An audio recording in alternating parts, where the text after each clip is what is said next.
Super Puppy, welcome to the live stream. We're at the Chilliwack Airshow. Les snowbirds sont tous des membres des Forces armées canadiennes. Une équipe du spectacle est composée de 11 pilotes, 11 techniciens et techniciennes aéronefs. Et notre officier d'affaires publiques, des affaires publiques, le capitaine Phil Rochon, originaire d'Ottawa en Ontario. Capitaine Rochon veut partager vos photos avec le monde. Suivez-nous au Snowbirds FC sur Instagram et Facebook. Identifiez-nous dans vos publications. Captain Rochon wants to share your photos with the world. Follow us at CF Snowbirds on Instagram and Facebook and tag us with your posts.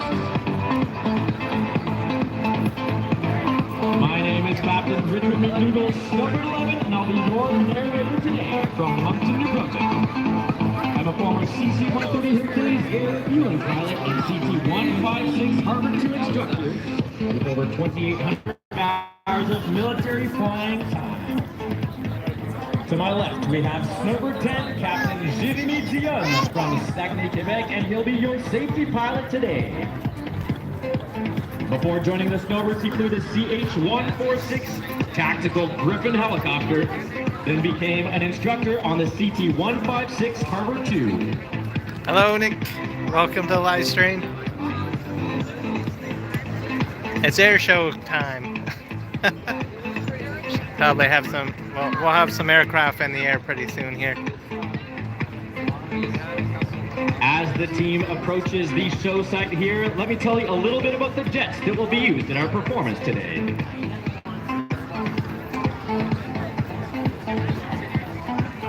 The Canadair CT-114 Tudor, built in the early 1960s, served as the primary jet trainer for the Royal Canadian Air Force until the year 2000. The single J85 jet engine produces 2,700 pounds of thrust, which propels this relatively light aircraft to speeds of over 400 knots. Wow. The straight wing design and the finely tuned controls make it a classic sports car. Head over here. Probably got a little bit more from our highly room. qualified team of technicians. The Tudor continues to serve as the perfect platform. Move to a different spot. Demonstrations. See some of the aircraft as I walk by. Maybe a little bit easier if I go. I think I get a better viewing area over in the corner. There's a lot of aircraft down here.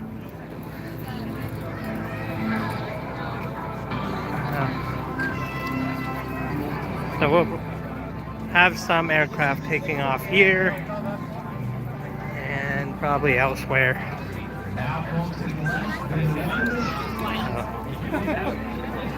I got about 1 minute.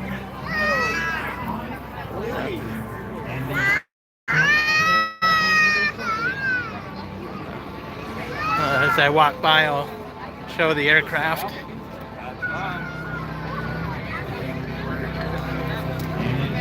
Lots of people here. This is the Chilliwack Airshow, May. Welcome to the live stream. I'm trying to get a better spot to stand. I'm going to go to the end of the airstrip, which is up ahead here. So give me a moment.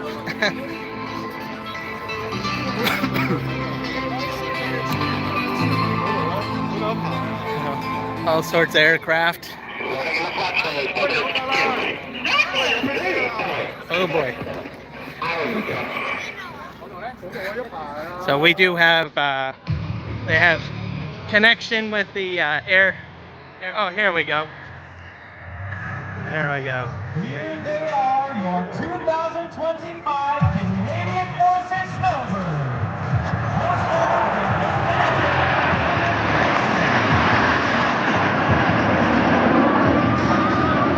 There we go. Nice.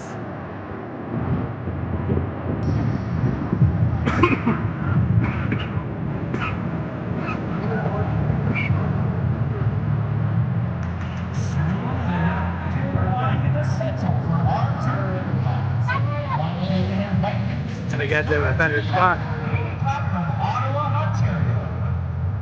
Captain Black previously flew the CC-130 Hercules in a search and rescue role, and the Harbors 2 as an instructor. She brings over 3,800 hours of military flying experience to the team.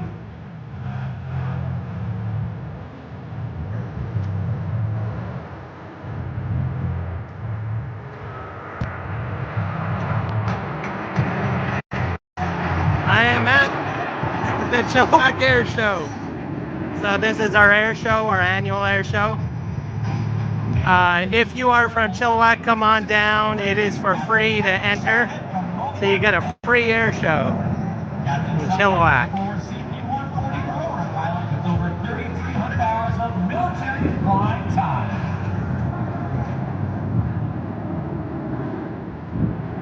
Now look to the right. Takano, hello, welcome. All right. Aaron, oh, here they come.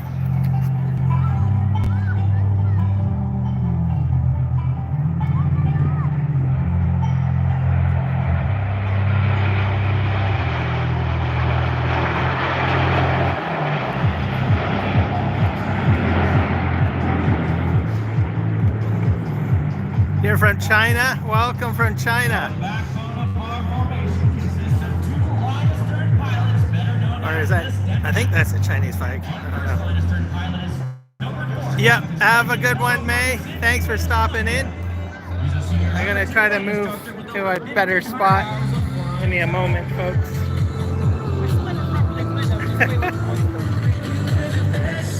I gotta move over here. I think this is a better spot. From the left, the team returns in swept delta formation. I'll move over here. Oh, I think I'm in the right spot.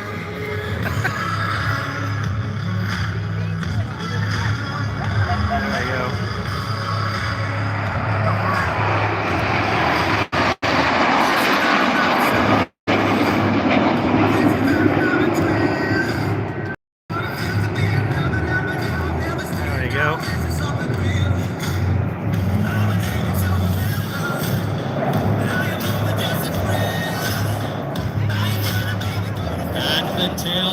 Cool, calm, and collected is our second line astern pilot, Snowbird 5, Captain Scott Boyd from Burnaby, British Columbia. He's also a senior Harbor 2 flight instructor with over 3,400 hours of flying time.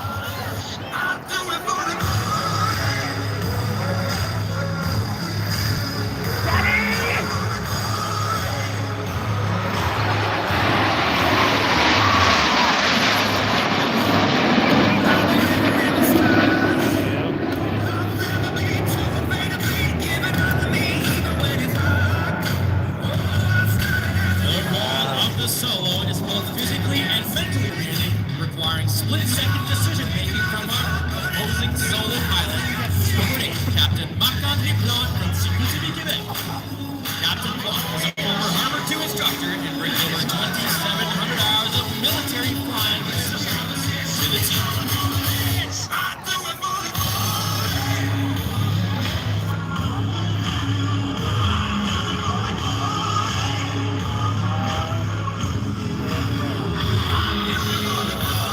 I don't know where they went. Oh, there they are.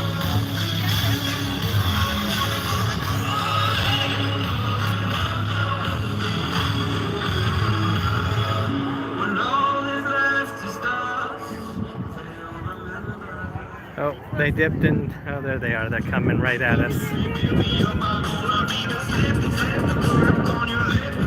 look straight ahead for the 9-lane line abreast overhead pass.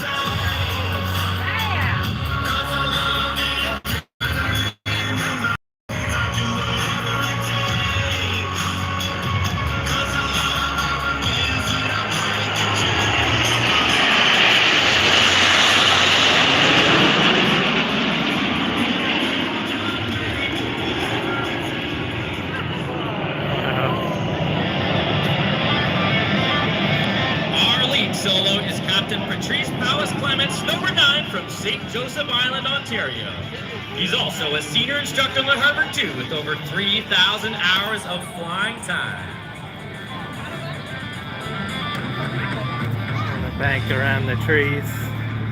Next up from the left, get your cameras ready for the iconic Big Diamond topside pass.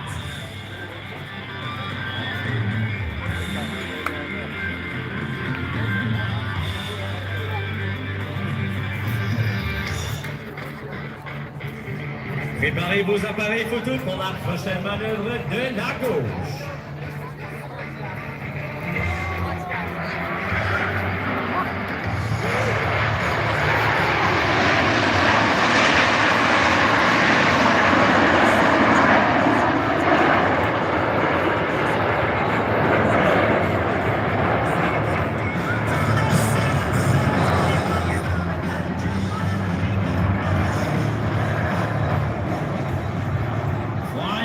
Edges of our large formation requires aggressive and responsive flying from our outer pilots. Snowbird 6 is Captain Kyle Taylor from London, Ontario. He's a former Harvard 2 instructor and flying in the outer right wing position brings over 2,000 flying hours to the team. Now let's look behind the crowd as the team flies over in Canada Goose formation. Canada Goose formation. Hopefully everybody's having a fantastic Sunday or Monday, depending on where you are in the world.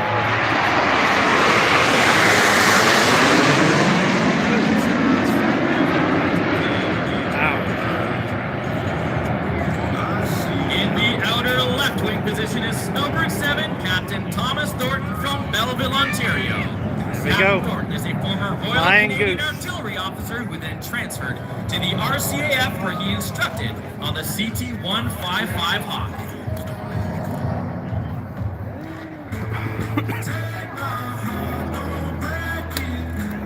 Now flying the lead aircraft requires experience, smooth flying, and high situational awareness from our boss, Major Brent Handy of Wyvale, Ontario. He's a former CF-18 fighter pilot and flew as Snowbird 9 in 2012 and 2013. He brings over 6,000 hours of high-performance flying to the team, and 2025 marks 31 years for the boss as a licensed pilot, where he credits much of his success to the start he received as an Air Cadet glider pilot.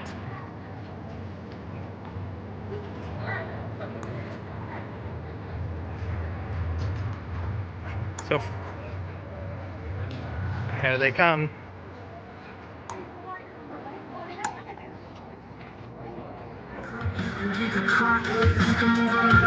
Now let's watch straight ahead for one of the final maneuvers in our performance today, the Maple Split. Maple Split. I don't know who I want to follow.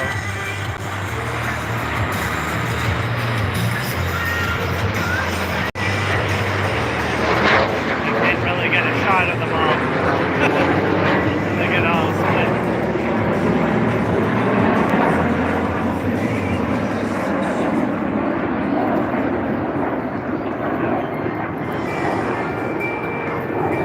I'd like to take this opportunity to highlight our dedicated technicians to ensure that we have safe and operational jets day in and day out.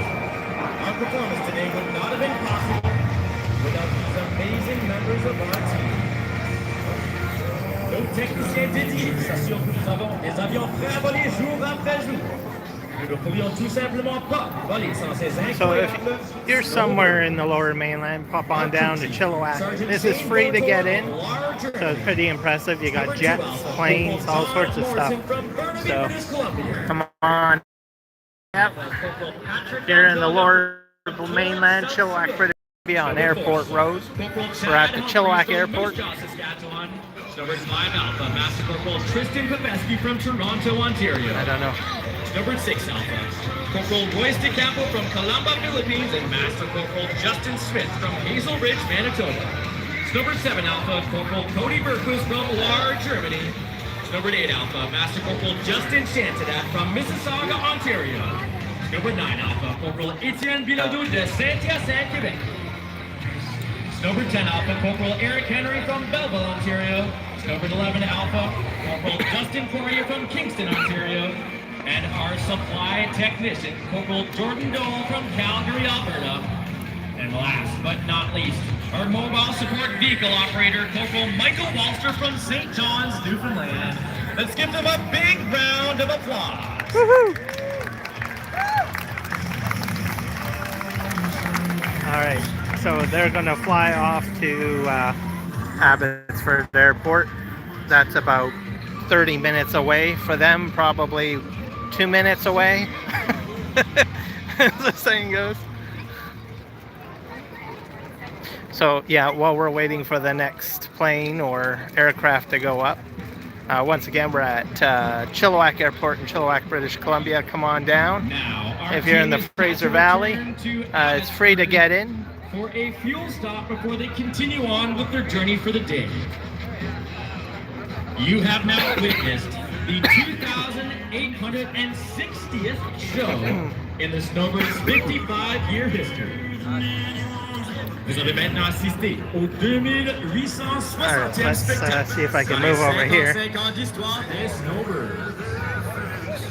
And on behalf of our command team, Lieutenant Colonel Guillaume Paquette and Chief Warrant Officer Cheryl Abernathy and all members of 431 Air Demonstration Squadron, thank you for joining us here today.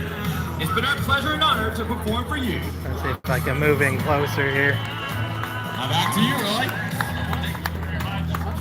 Ladies and gentlemen, give it up. Little people everywhere.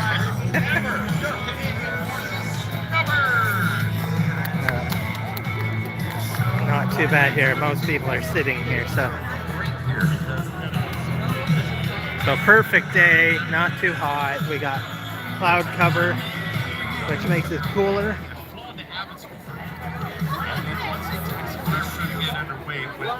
I was hoping to go to the Abbotsford Airshow last weekend because there's a lot more aircraft there. F-35 jet, F-22 jet, F-18, and a few other jets. But it was a little too hot, so it was really hot. Beautiful day, but hot. But right now, this is just perfect. High cloud.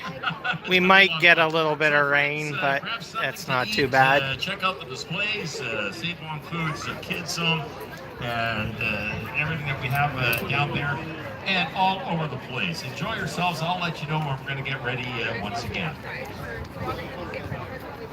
So there you go. So we got a little bit of time while they get the next aircraft up into the air. So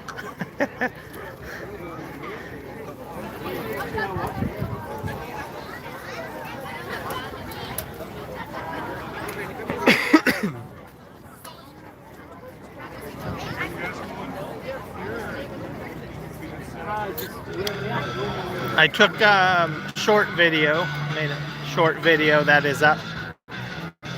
You can check that out with some pictures of the aircraft that are over there. So feel free to check them out. Also on my Discord channel, as it Quatrix has posted it there. You can join my Discord. Go to the image section. I've taken pictures of all the aircraft that are featured, at least on the tarmac or on the side of the runway.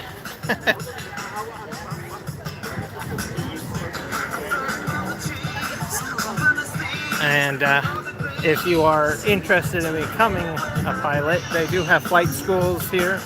So So if you want to know more about how to get your pilot's license in Canada, feel free to check out some of the tents that are available along the side. We got booths and stuff way over there, so it isn't too bad. Yeah.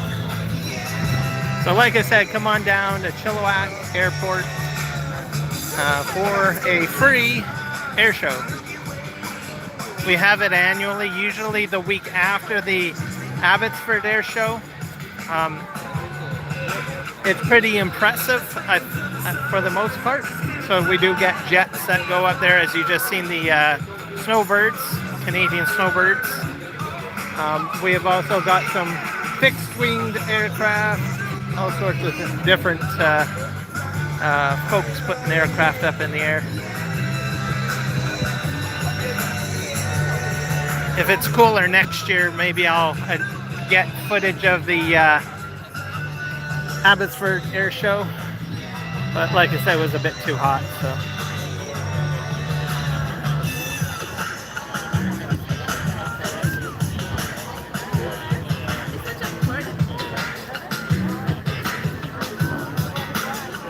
All sorts of people coming in here.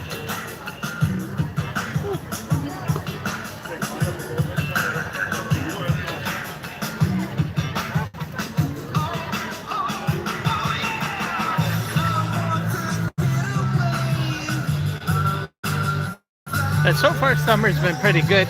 I did take some pictures of the mural festival in Chilliwack, so I will be creating a short video of that as well. That was downtown Chilliwack.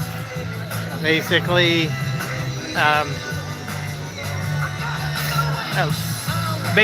it's for our arts folks in Chilliwack, so they can paint on buildings and put up murals and stuff like that. A couple of pictures, so I'll probably put a short video up compiling those few photos.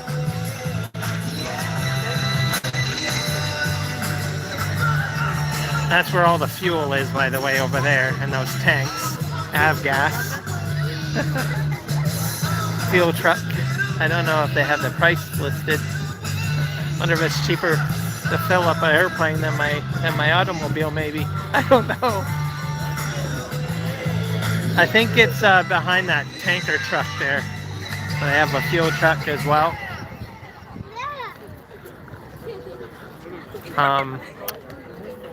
A lot of the time we'll have BC Fisheries land here with their helicopters. They go up and down the Fraser River and the Chilliwack River, and they usually pop in here and they fuel up.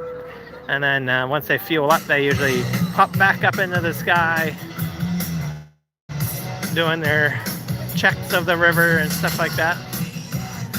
RCMP even lands here. We've had a Black Hawk, I think, helicopter land here one time for our border patrol. They fuel up here. Sometimes they'll fuel up in Abbotsford as well, so that's like 30 minutes away.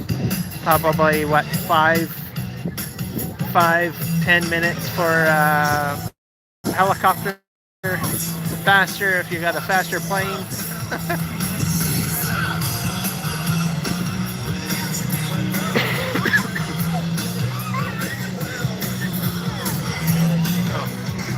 Over here.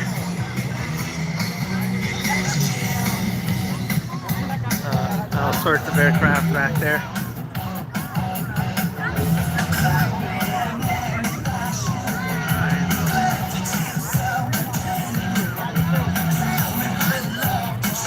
Yeah, it's pretty crowded here today.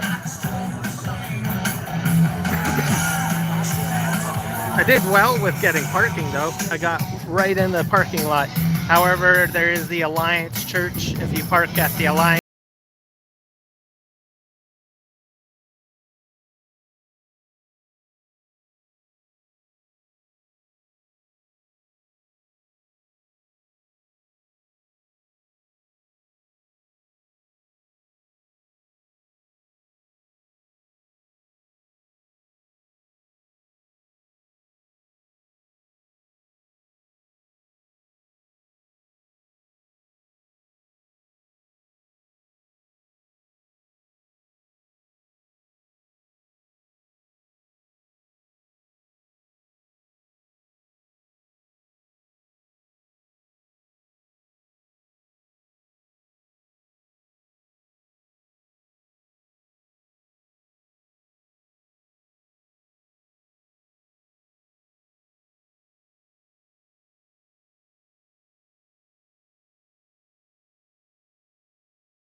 Oh, everyone's heard that song before.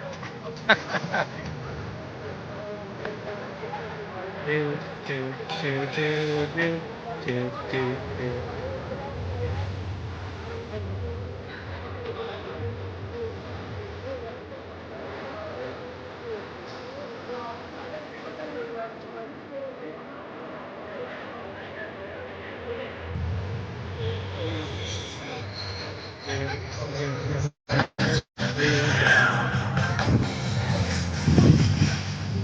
All the volunteers.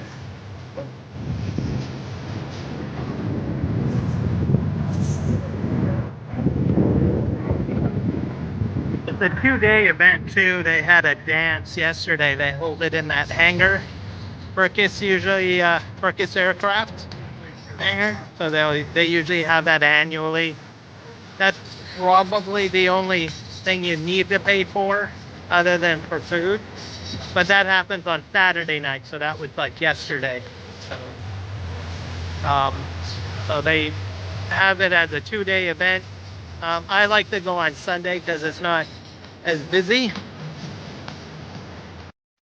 I can usually get a good parking spot. So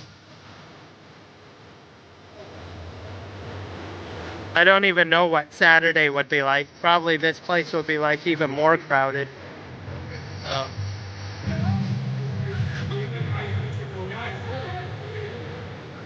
So, so oh, I got an emergency vehicle on the highway. That's the #1 highway, Trans-Canada Highway. Oh, must be going to a fire. So those are all rain clouds. Surprisingly, we haven't gotten any smoke issues. There have been some fires like in Harrison, but managed quite well. The Vancouver Island has had fires. But we are right in a good little bubble area when we haven't had much smoke, thank God. I do not like smoke. It is not good at all. And all the smoke.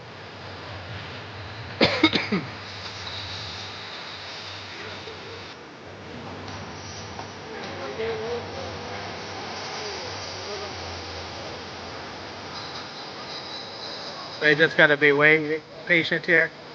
So I think mainly why we don't get a lot of smoke is because we usually get a lot of our air current from the Pacific, so it doesn't come straight south.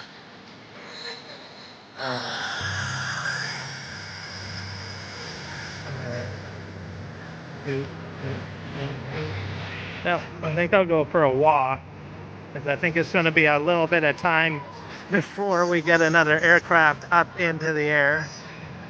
One sec here. Try to zoom out. There we go. Uh, See what we got going on around here. Oops. All sorts of people.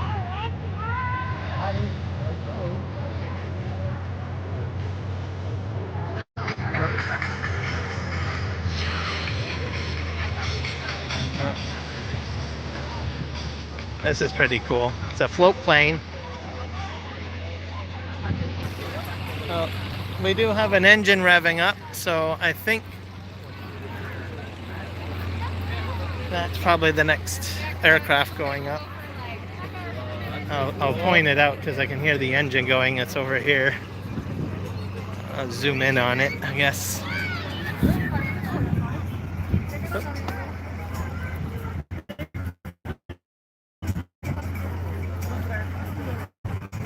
That guy. I'm not really good at zooming out, zooming in. There we go. So that one's probably going to go up next. Got the engine revving up.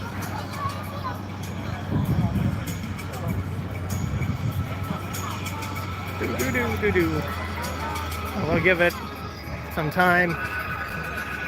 See what else we got going on here. Whoa.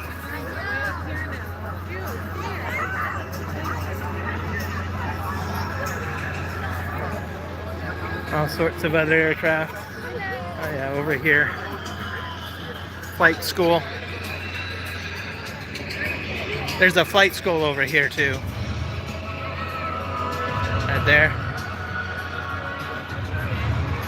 So if you want to learn how to fly, there you go.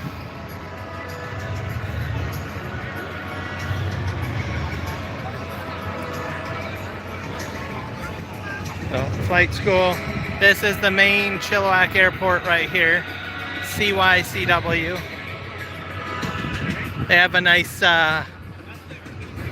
cafe in there. They make homemade pies. Everybody loves to fly in for pies. From Western Washington, all across British Columbia, they'll fly in for pies. Another flight school here.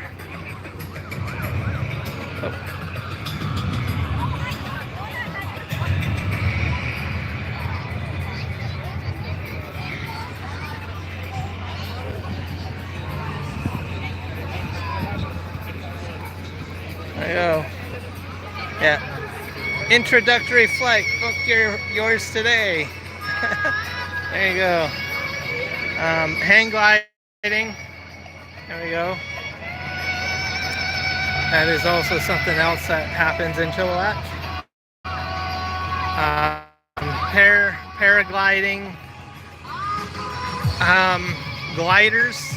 I haven't seen many gliders in the past few years, but it does happen.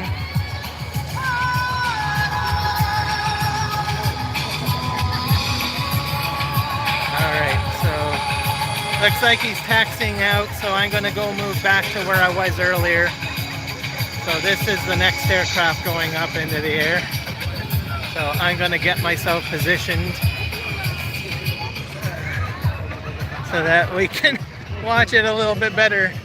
My spot over here, I don't want to lose it. Everyone with a camera is going to like zoom in on this area over here. So it's at the end, pretty much at the end, and there's a lot more visibility. There we go, taxiing out.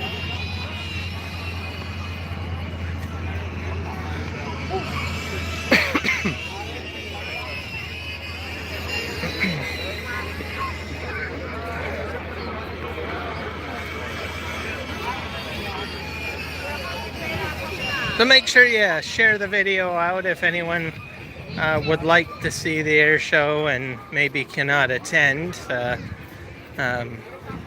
for maybe medical reasons, or maybe they're on their lunch break, or who knows. Feel free to share it out. Hit that like button. Subscribe to the channel. All that good stuff. Hit the notification bell. All that wonderful stuff here at the Chilliwack Airshow 2025.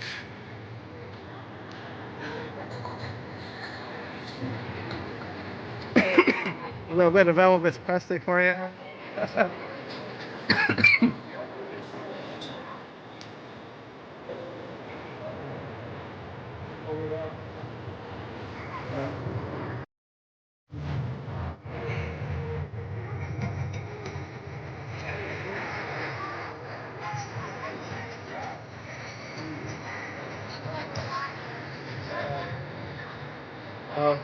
Oh, looks like there was an accident way over there.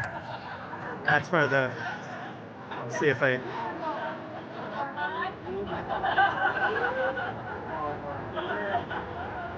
lots of emergency vehicles at our highway exit.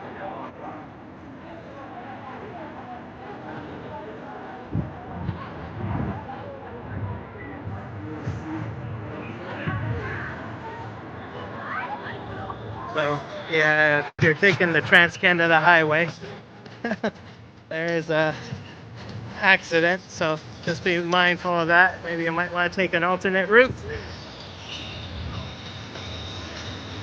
I think that's the Press Road exit. That is right at the Press Road exit, so.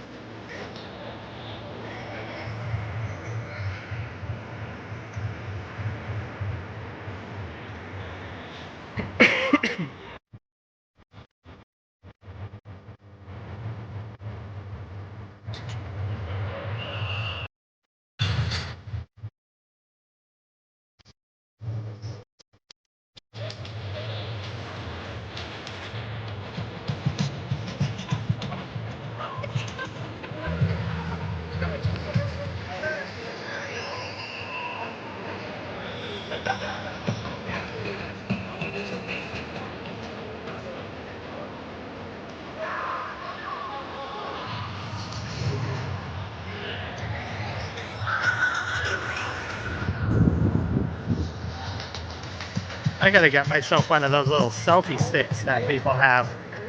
See if I can.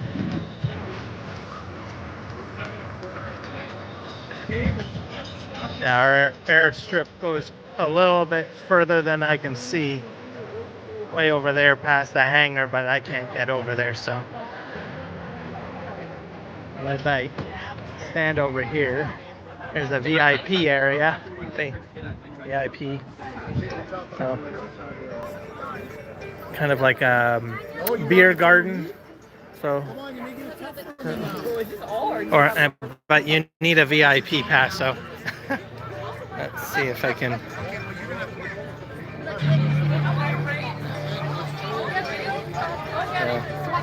Let's see if I can move back here. I'll move back out once it starts. But yeah, that's the full length of the airstrip. From this side, this is on the east side. I'll see if I can zoom in a bit. Yeah, they have a lot of responders at that bridge. It must have been a pretty big accident. Yeah, fire trucks. But that's normal in Canada to have fire response.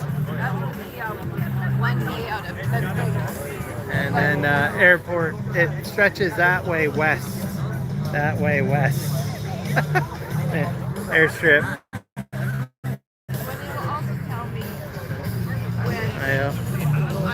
This is the fuel area. I'll try to zoom out.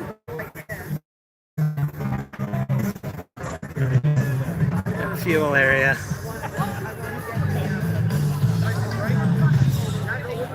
Just give you a little bit of an idea what's going on. We're waiting for the Yak ATT with our snowbird coordinators. I'm going to back up. Skies and take our coordinators back to Abbotsford so they can jump into their feeder jets and they'll all be heading home to Moose Jaw. Moose Jaw. Lethbridge to Moose Jaw because, well, they need fuel. Yellow Thunder, as you can see, has just started up. They're going to taxi by as well and get down to the end of the runway for their warm-up and run-ups and everything. Make sure the aircraft are in good condition in the air to do the performance. And once they are down and the Yak ATT is up in the air, we will get underway with our opening ceremony. Opening ceremony now.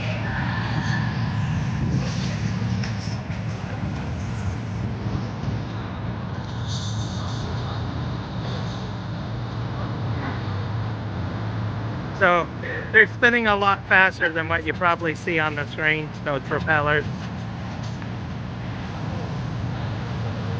That's kind of wild that they kind of look like they're going in slow motion.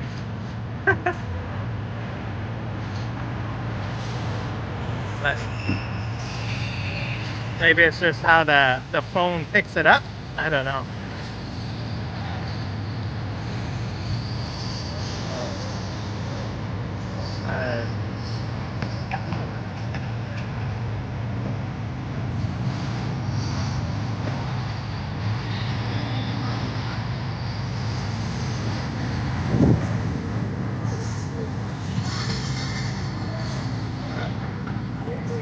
Keep our eyes on these aircraft here as they will be going up. The other aircraft that was taxiing out, I guess, is going to Moose Jaw to refuel or head home. All right, taxiing now. Well, one of them.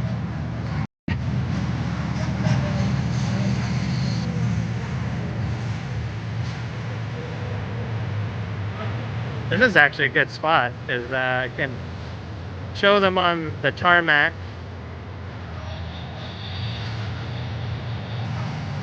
A little bit of taxi action.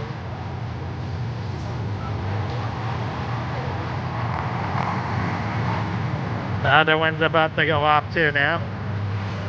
And there goes that one.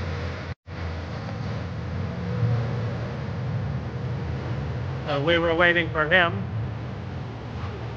Or her. Another one's going into the air here. Yep.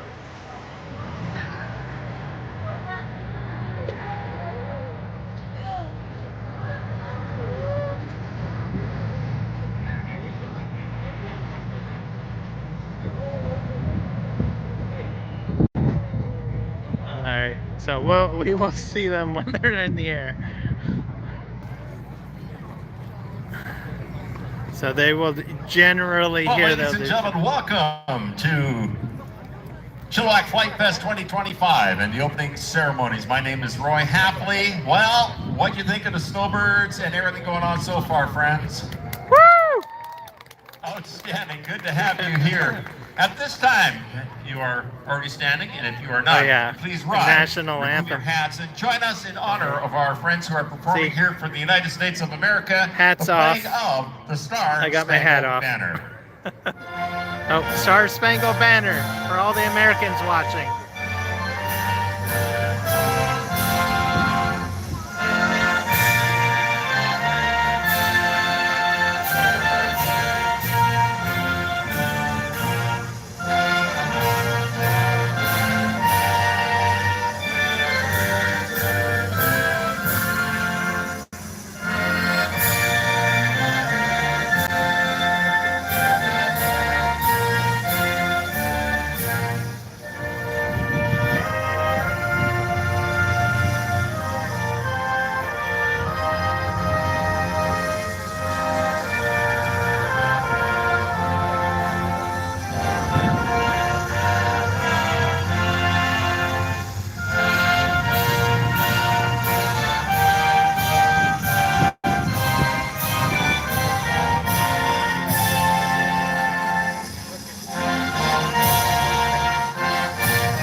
All right. Now, O Canada, Canadian National Anthem.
Thank you, All ladies right. and gentlemen.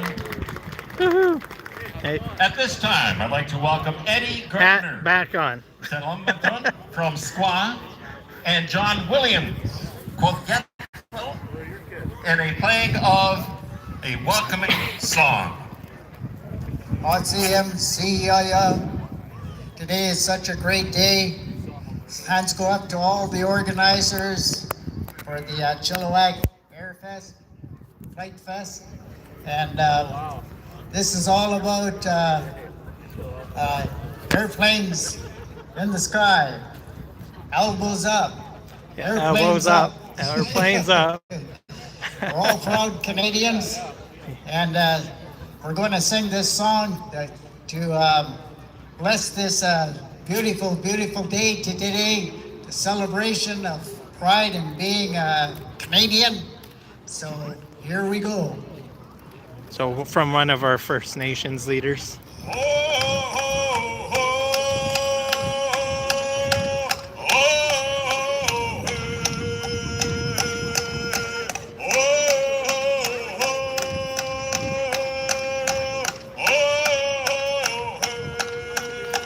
So for our Americans watching, we usually walk lockstep with First Nations. So a lot of First Nations ceremonies, drum ring will be part of most of our festivals and our events.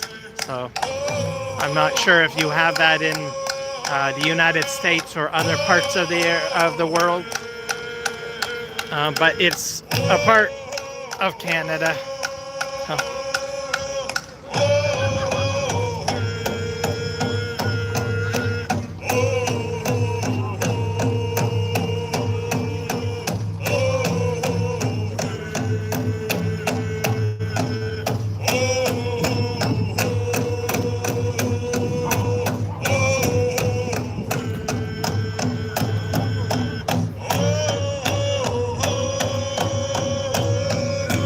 not exactly sure where they're drumming though.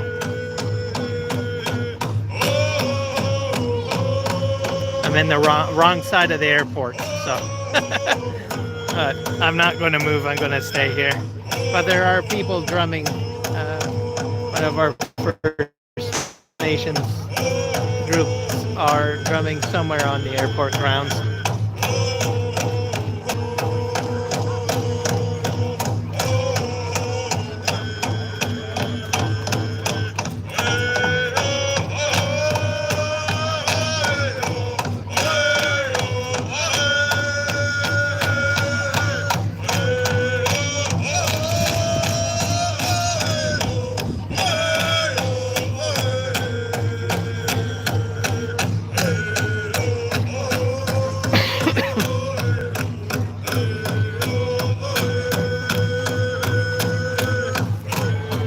I brought my battery pack just in case. Wish I had a pocket though on my outfit. The whole both.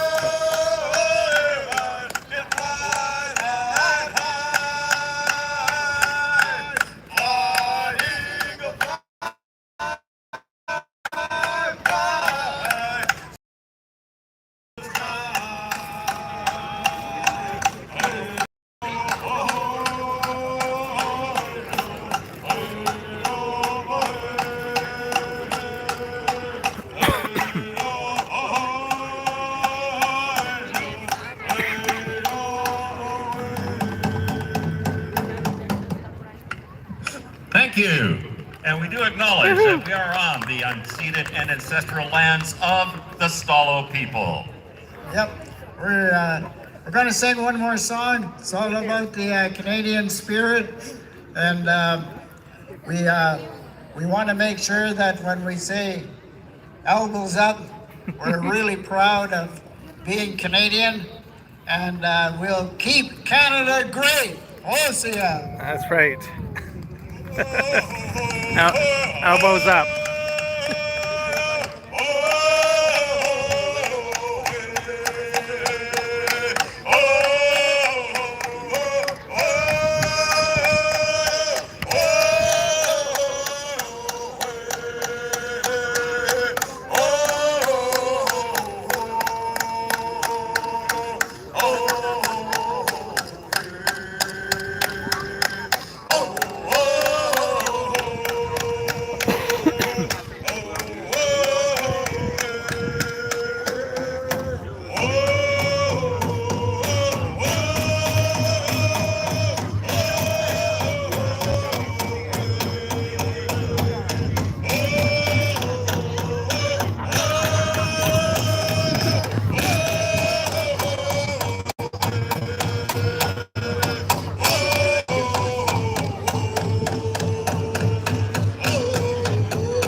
I feel a little drizzle in the air, a little bit of rain. I think it might be a rain dance.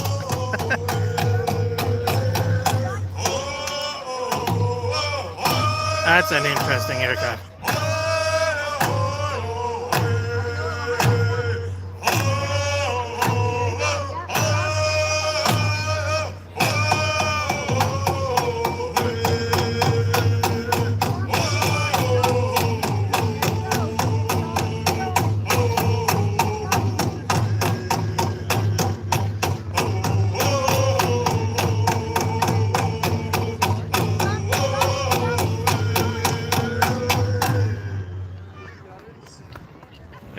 Where are they? I don't know. I've been looking. Thank you. To the And now please welcome the mayor of Chilliwack, Mr. Ken. Yeah, I thought they would have been around here, but In the big empty That was the space. coolest way to Yeah. start a show, eh? The snow pit, don't you guys think? I don't know.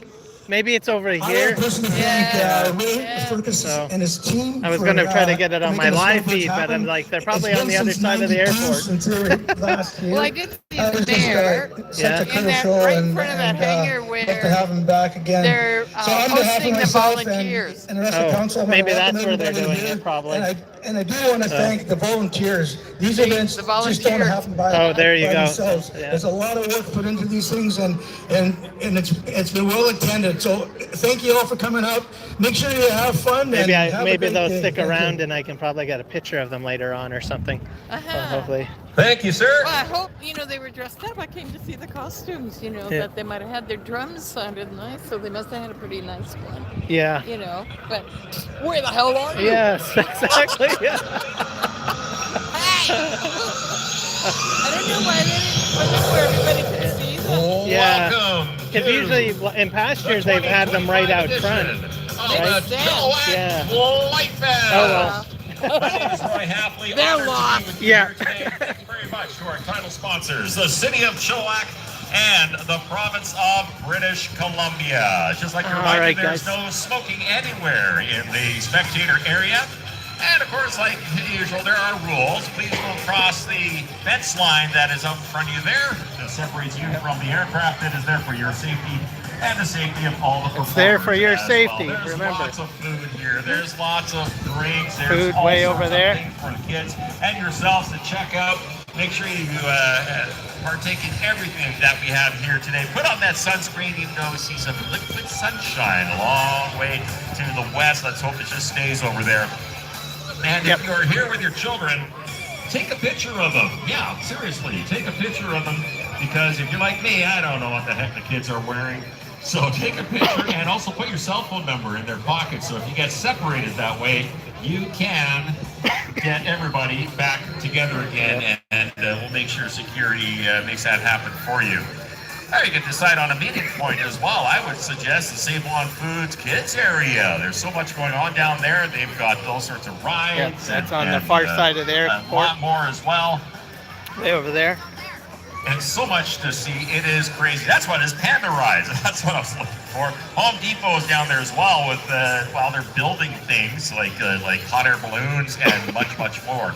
So friends, sit back, relax. Oh, one more thing. This is officially a no drone zone. So if you brought a drone, please go and put it away. We'll try to keep you informed as much as we can when performers are at the autograph booth, which is right about the center of the crowd area. There's a tent there and a gap in the fence for the performers to get in and out of. And That goes we'll without try to get saying. them over there when we can, No and when drones they at can. airports. And so you can talk to them about their performances.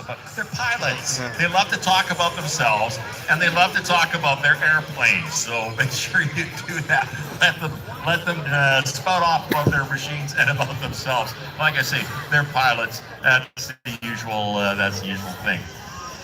Furcus Aircraft, Save On Foods, TD Bank, Magnum Management, thank you so much for supporting this fantastic event. Dutch Brothers Bud Company, Fix Auto, Home Depot, Star 98.3, Johnson's, Go Audio, Park Avenue Limousines, Peterson Tool and Profile, Kinetic Signs, and Valley Tank and Containers. Just some of the great sponsors of this fantastic event. And if you're hungry, watch. Can't go hungry. You can't. We've got Groove and Grill here. There's lemonade, cotton candy, popcorn. Jay's Disco Dogs are here. Chicken Cow Ice Cream, Odd Burger, Kona Ice, Vicentes, Bear Mountain Coffee. That'll keep you going. Magic Rings or Jade, and much more as well. And of course, all the displays. The RCMP are here with a fantastic display. Academy of Music, 98.3 Star FM, Fix Auto, Yo Decals, Aviation Decals, and much more. 89.5 JR Country. Work Safety Solutions is here. CFB Chilliwack Historical Society with a huge display of things. Canadian Legion Branch number 295 is here. So find out more about the Legion.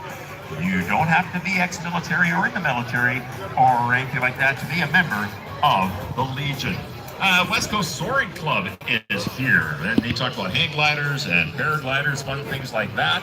So make sure you check them out. Casera Civil Air Search and Rescue is here as well. That is a fantastic group of people that help out with 442 Squadron out of Comox doing search and rescue work.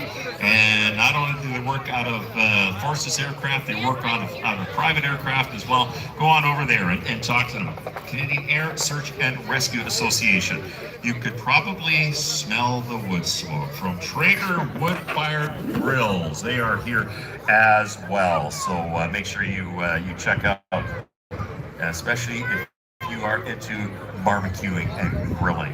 Oh, nice brisket or something on the Traeger. Oh, so good. That sounds so good. Lots of flying. Going to get underway with Yellow Thunder here in just a few moments. We just got to move some people out of the aerobatic box that we have here. Kind of imagine a great big box about 3,000 feet long by 1,000 feet wide and going up to 3,000 feet.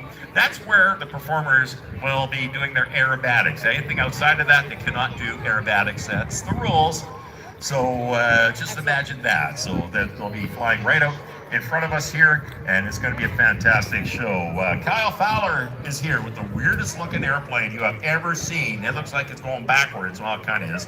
Museum of Flight. And Richard Mrazek, we saw him take off just a few moments ago with the snowbirds on board. The coordinators taking him back to Abbotsford. He's going to be doing a demonstration with that very interesting four-place airplane with the big radial engines. Speaking of radial engines, taking off right now. Here they come with the beautiful Harvards, the Watson brothers, and Yellow Thunder.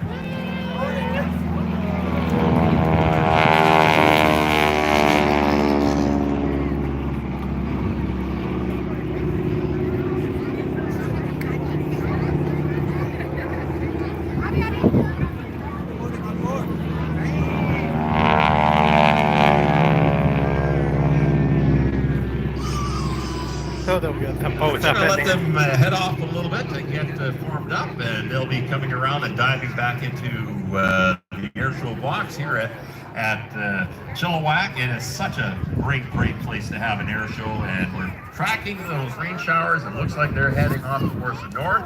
Good. Thank you. Had enough rain last night. How many of you were here for the hangar dance last night? A few of you. All right. Well, it's a good thing it was a hangar dance. Good thing it was inside, because boy, did it get wet there for a while. But that's okay. We had a downpour yesterday. Oh, did I mention that we got an M4U Corsair and a P-51 Mustang here? Isn't that crazy? And you know what? The Harvards that you see flying here right now, you could be going for a ride in the Harvard today or tomorrow. All you have to do is look for the Yellow Thunder banner and click on the QR code. So if you do come down here, make sure you just bring a hoodie. That's what I'm wearing. I can feel light drops, so we'll probably get maybe a little bit of rain, but nothing too bad. Yes, again, cost and schedule. Only except those clouds ahead that we're looking at right now. Aircraftcollection.com. But like I said, everything comes from the west, so I think we'll be fine. Lifetime in a P-51 Mustang or the Harvards that you see here today. There is a sound you would have heard all across Canada during the dark days of World War II.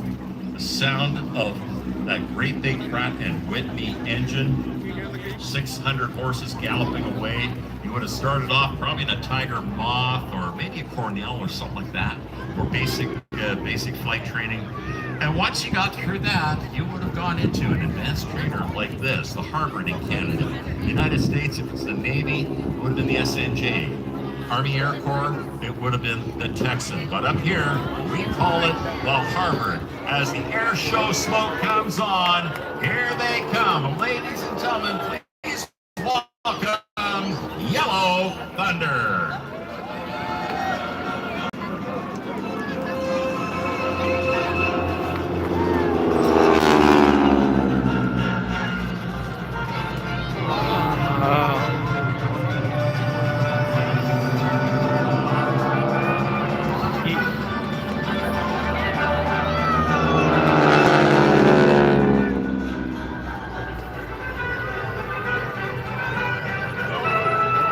think I'm going to get some arm muscles from this. Nicknames of these incredible aircraft. In Australia, it was known as the Wirraway. Pilots called it the Pilot Maker. Others called it the Yellow Peril. And in use by the 61st 47th Tactical Air Control Group, T-60 Mosquitoes were used as forward air controllers in Korea.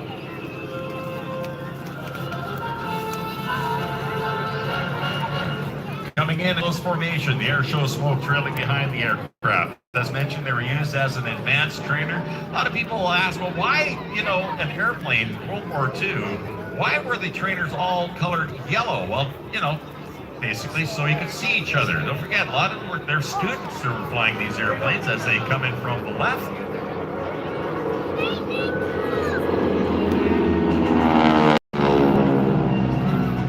They just split. Up and over the top, and again, yellow because they wanted to be seen and they didn't have to worry about enemy aircraft because these aircraft were flown in Canada. It's all part of the British Commonwealth Air Training Plan.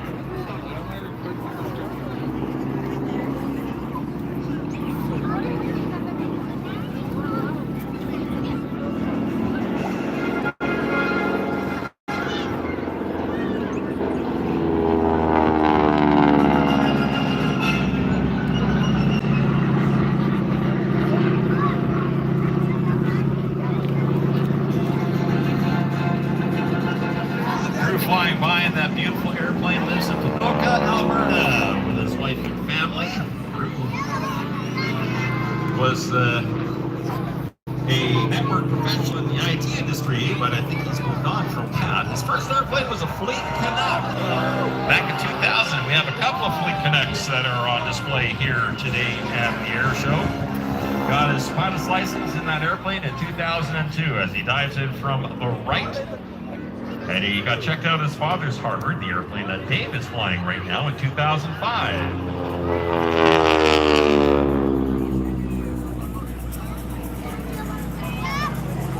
Looking out at the top of the aircraft right now. Now we'll start looking at the forward part of the aircraft as the ground starts to grow in front of him. Pulls back to the stick. There's the perfect barnstormer salute. Zoom out.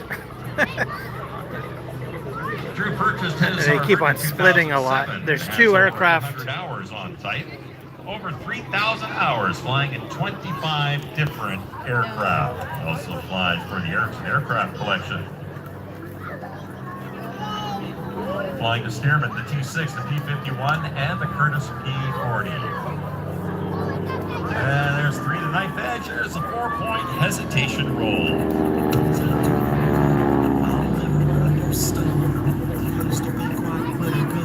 I believe that's Dave, who just flew by here to fly on the last Fleet Canuck with the Edmonton Flying Club. All but 20 hours in his logbook as on tail dragger aircraft. More time in his harbor than any other type of airplane. Here comes Drew rolling the airplane around. Sometimes when the aircraft is upside down, you'll hear the engine kind of burble just a bit. And sometimes you'll get a lick of flame coming out of that exhaust. This is because there is no inverted fuel system on board these airplanes, and upside down long enough, the engine kind of burbles. Not very happy because it kind of doesn't get any flame. So it's roll the airplane around. A little more about Dave.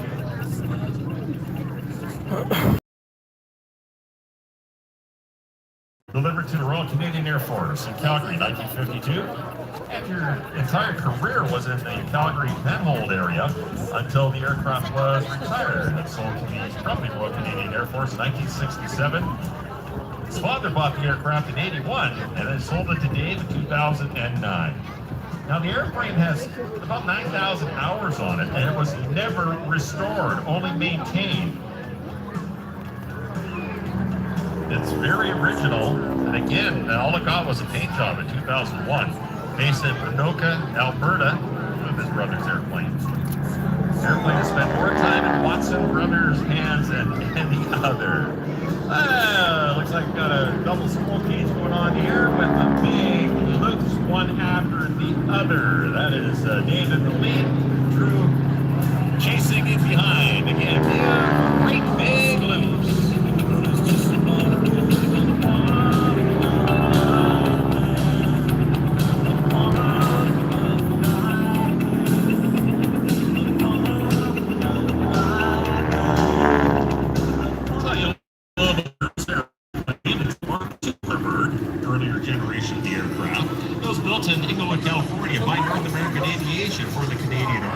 Royal Air Force, which of course eventually Next became aircraft passing Royal out. Canadian Air Force, part of the British Commonwealth Air Training Program. Purchased by the RAF in 1941 for Canada, and it was based in Oshawa, Ontario during the war. He's It had waving at us. quite a serious accident back in 1942, which then they zero-timed the airplane. And, to put he'll it be in next long-term up. Storage for, quote, future consideration. We'll go back to the Harvard. Auctioned with all the other Harvards in mid-1960. Has about 1,400 hours total time, which is very, very little. Purchased back in 2007. Here they come right in front of us.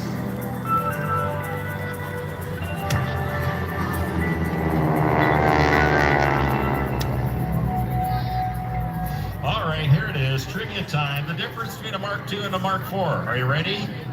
Got your pencils and paper handy, because it might be a test later. The Mark II has double paneled windows, whereas the Mark IV has single paneled windows on the side. The Mark II has a canopy which has an escape handle. The Mark IV, you go through popped out windows. Big difference here, the Mark II is a 12-volt electrical system. Mark IV has a 24-volt electrical system. You can really tell when they start the engines up which one is what. This is interesting too, if you're into this kind of stuff. The Mark II has European style switches, which means up is off, where the Mark IV has the North American style switches, where up is on. So you don't want to get too confused and you end up jumping back and forth. Look at the air show smoke as the brothers go by.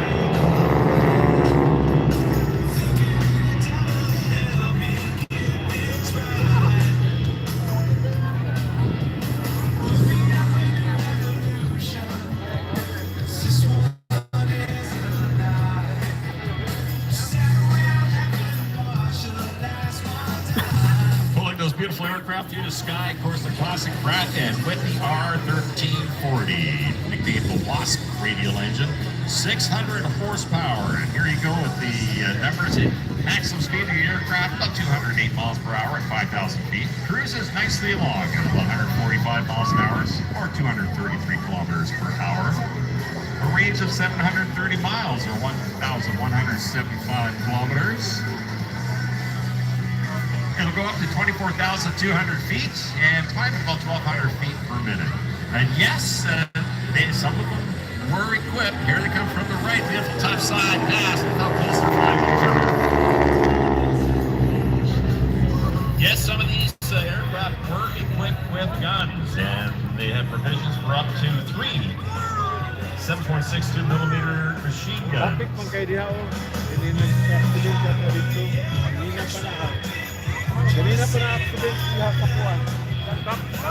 original Harvards came out of production in 1957.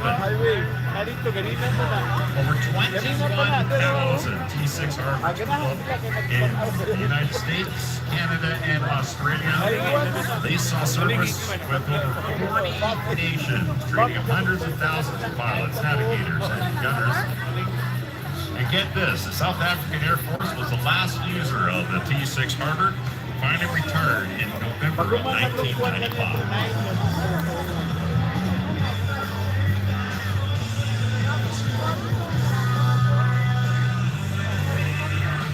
I don't know where they went. Here they are.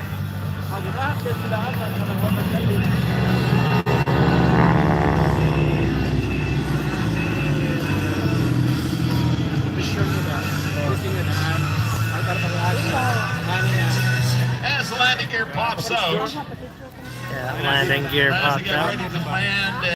This is a tricky maneuver with the T6 Harvard line of aircraft. You notice that the landing gear are very close together, and there's no wind today, so it's not too bad. But when you got a crosswind going, you'll see the pilot, and from the ground you'll see the rudder moving around a lot. I'll have to wait till they get. They're gonna. This airplane straight down. I'll have to wait till they get a little closer before I can zoom in. Pilots of warbirds like the P-51 Mustang and the Corsair that you see here today, come springtime, they will actually get a whole bunch of time on the T6 or the Harvard, because they say it's actually a more difficult airplane to fly than some of these warbirds. If you can fly a Harvard and fly it well, you can fly almost Yeah, I anything. think they might fly right over this building.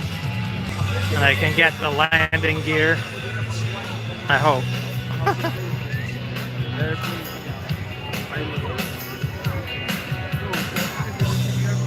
Other one is panning over there. I think they're lining up.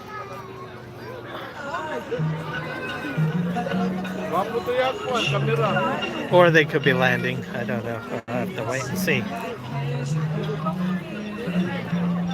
So remember, guys, hit the like button on the video, share it out. This is the Chilliwack Airshow for 2025. Hit subscribe, hit the notification bell, all that good stuff.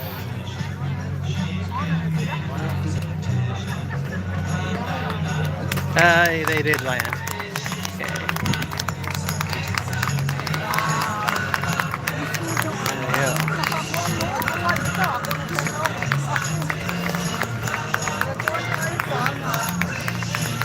There we go. There's one more taxing in. Yeah, here comes the other one.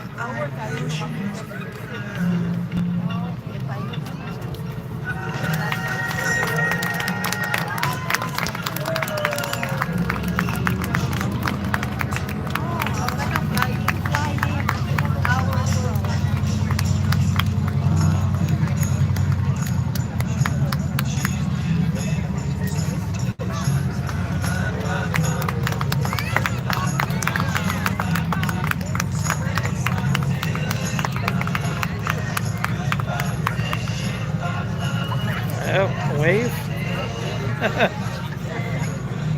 All right, and I believe the other aircraft is already taxied out. You're seeing that earlier.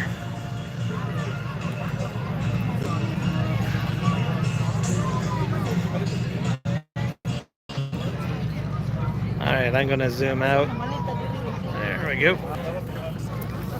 So yeah, we're at the Chilliwack Airshow. It's a free air show that happens annually, usually the second or third weekend of the month of August, right after the weekend of the Abbotsford Airshow. So come on down. It is absolutely free to get into the gates. Warning, the show you're about to see is flown in an aircraft that was never meant to do aerobatics. Okay. Aerobatics are all easy. But it seemed nuts. Oh, the mic's on.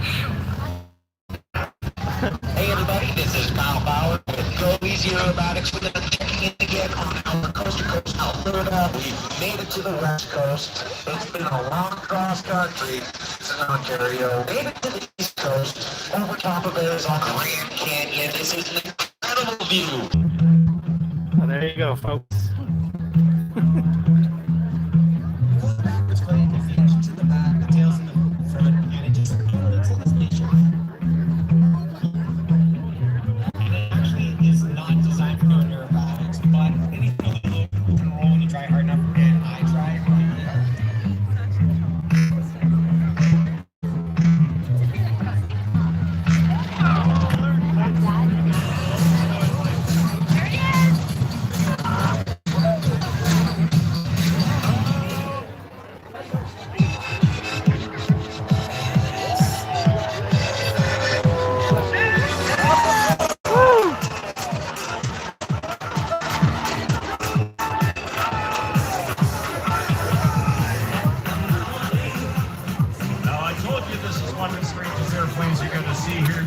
Yes, it looks like it's flying backwards. Give it up for Kyle Fowler and the Long Easy.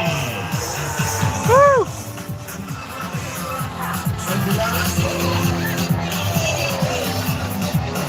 Capable of aggressive aerobatics, the Long Easy for more than makes up for it in this very unique style. Designed by Perfect Tan, the Delta Wing Canard is highly efficient with an impressive range of 1,000 nautical miles and cruises at 175 knots or about 201 miles an hour. And when it's on the ground, you will see that it's got kind of a weird parking brake as he comes up. Oh! Knife edge up the side he's quick. now. Knife edge again, a perfect 4-point hesitation roll. He's parked on the nose. The reason for that is the engine behind the main gear. Well, it needs the weight of the pilot to hold the nose down. Otherwise, it would fall on the engine.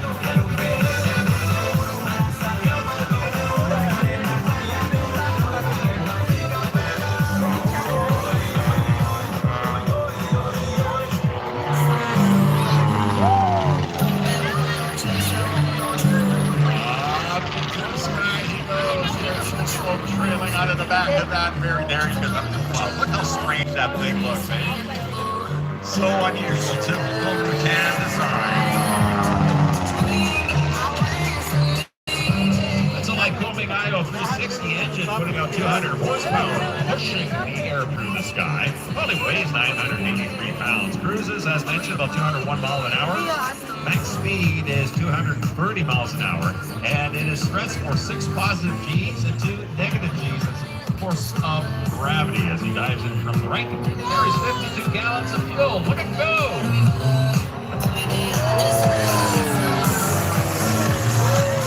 Wow. Crazy. Wow.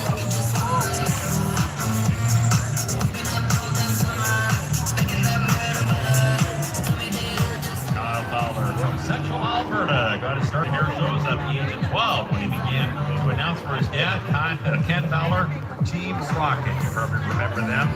2015, he purchased his Longies for the sole purpose of performing in air shows.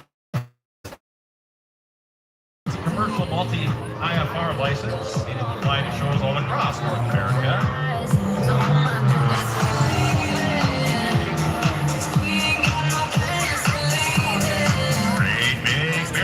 He's actually a licensed automotive mechanic, which complements the Longies he has mobile aircraft. Such Fowler performs all the maintenance by himself. Also a great family man, supported by his wife Miranda and 4 kids, Bentley, Tucker, Bea, and Elijah. I would like to thank the sponsors, Aero Sport Power, powering Longies with that Lycoming IO 360 aircraft paint for the amazing paint job that really pops in the sky. Innovative wings for all the composite work done. Cato propellers, SPS EFI and Ignition products, light speed headsets, and Lift Aviation. You stay good as new, like a fresh coat of paint, you'd be mine in the sound of the front porch light. Yeah, I'm might as well live there, baby. That's where I spend most of my time. Thinking about those sunsets I made in the jean jacket nights. Those tangled up mornings lost in paradise. So drunk on the feeling when I close my eyes. You're pulling me closer, your head on my shoulder. And never let go, and never be over.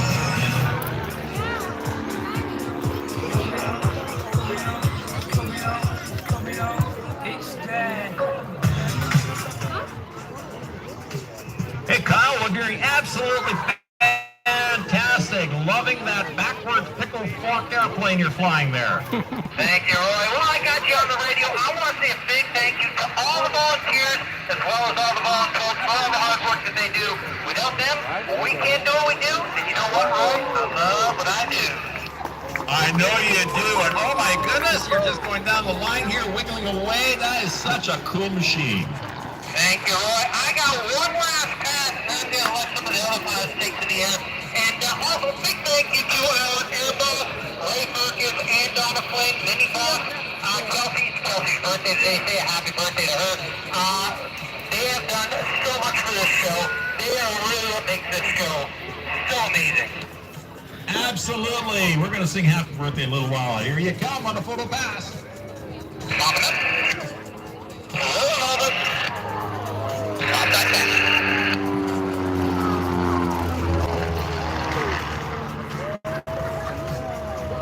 Well, there you go, folks, live from the cockpit. But I'll be back in about 20 seconds probably. I got one more trick up my sleeve. Oh, okay. Well, we'll stand by for that. All right. He's adding something extra. Let's keep an eye out for him. I've lost him. Oh, there he is, off to the left as he starts to. He's in behind the building. He's going. I wonder if he's going to sweep All right, right we're across, waiting for you, buddy. right over us, maybe. I don't. I'm anticipating over the All right, building. he's disappeared behind the Joint Air hangar. Here he comes straight down the runway. Oh, the runway? I'm not sure what. Looks like he's landing. Huh? What? Oh. Ah, he landed. Oh, maybe it's gonna do some interesting like flip off. I don't know. He landed. Yeah. All right, Kyle is on the ground. I'm not sure what he's planning to do here. He says he's got something a little extra. It's gonna do. All right. Well, zoom in. Shifting some airplanes around here, so.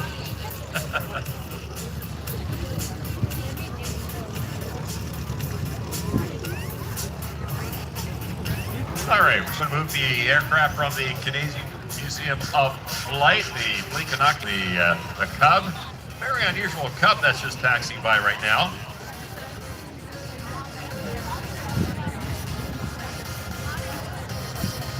Back with you. Okay, we got you loud and clear. I thought you were going to do something extra for us. Well, I am. You know how in NASCAR, when the drivers are done, they do their little burnouts? Yes. Well, we do something similar in air shows. I think we do it better, but by a round of applause, I want to see if you think our burnouts are better than NASCAR or not. Are you ready, Roy? We are ready. All right, here we go. Burnout. Oh, I know what he's doing. He's gone IFR. Oh yeah, that's better than NASCAR. That's He's for sure. gone. He's burnout. Here in Chilliwack, we call that mosquito control. It works well. And there he is coming out of the air show. Woo! I don't know if everybody got to see that. Does everybody want to do one more over here? The kids are going crazy. All right, let's do one more for the kids. All right, Roy? We're ready.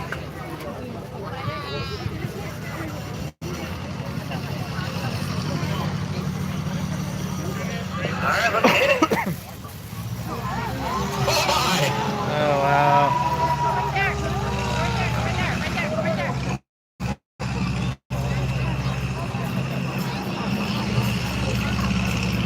Now that's a burnout.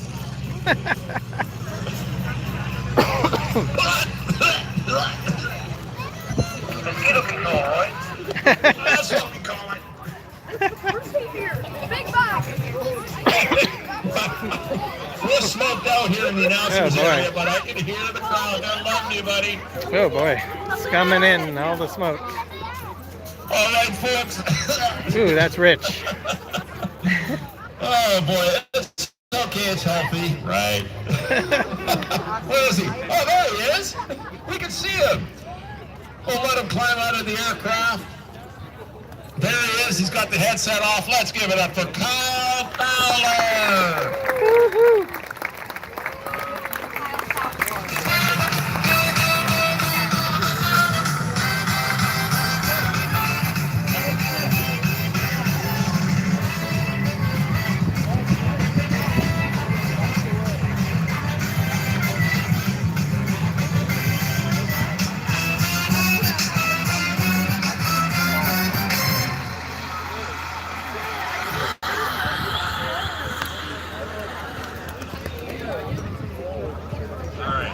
Got that smoke out of the way. Thanks, Kyle. I really needed that. Oh my gosh, that was great. Always a lot of fun to work with Kyle and the entire family. I'm still recovering from the smoke. Give me a moment here, folks.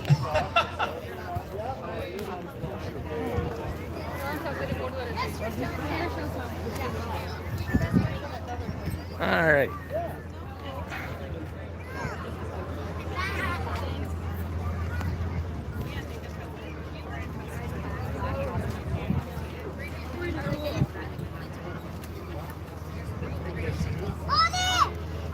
as we get the aircraft from the Canadian Museum of Flight into the air.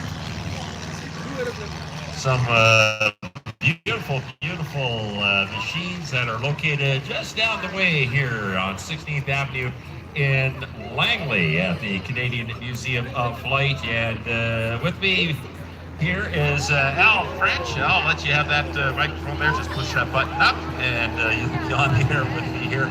And we got some beautiful machines here and a couple that just came online just a few weeks ago, literally. Yeah, I think the Cub was just got its C of A like a couple of weeks ago, and it's got a total of about 10 hours on it. Oh my gosh, that's nothing. And it was quite the project to rebuild. It was. It's old airplanes are like old cars. You know, you can, with a lot of work and a lot of volunteer work, you can bring them up to brand new condition, which is what we've got here with this Canadian-built J3 Cub. All right, you said Canadian-built. Aren't all Cubs from the States? No, Piper Aircraft Company built most of the Cubs, but some of them were built in Canada as well. And we got that beautiful, here it comes, the Fleet Canuck, and a bit of history of that airplane here in Fraser Valley as well. Both these airplanes have a history in Lower Mainland. The J3 actually, the Cub actually has quite a history here with Chilliwack. Because it was based here, was it not? It was at one time, yeah. You know, originally, I think that airplane flew in early 1946, or 1946, and then went on to have a long history. And of course, this is its current iteration. Yeah, built in 1946, and it had that 65 horsepower, super powerful engine, not. And max speed, 90 miles an hour. In fact, there's always stories about people flying Cubs into a headwind, flying IFR, I follow roads, and the semi-trucks past them. Yeah, I've experienced that a few times going back to Langley and watching the cars pass you on the freeway. And there's that beautiful Fleet 80 Canuck, and that's a recent rebuild of an aircraft that has a lot of Canadian history. Yeah, that was rebuilt by the museum as well, but it's been in their fleet for almost 20 years now. So it's been around for a while, and we use that as our trainer.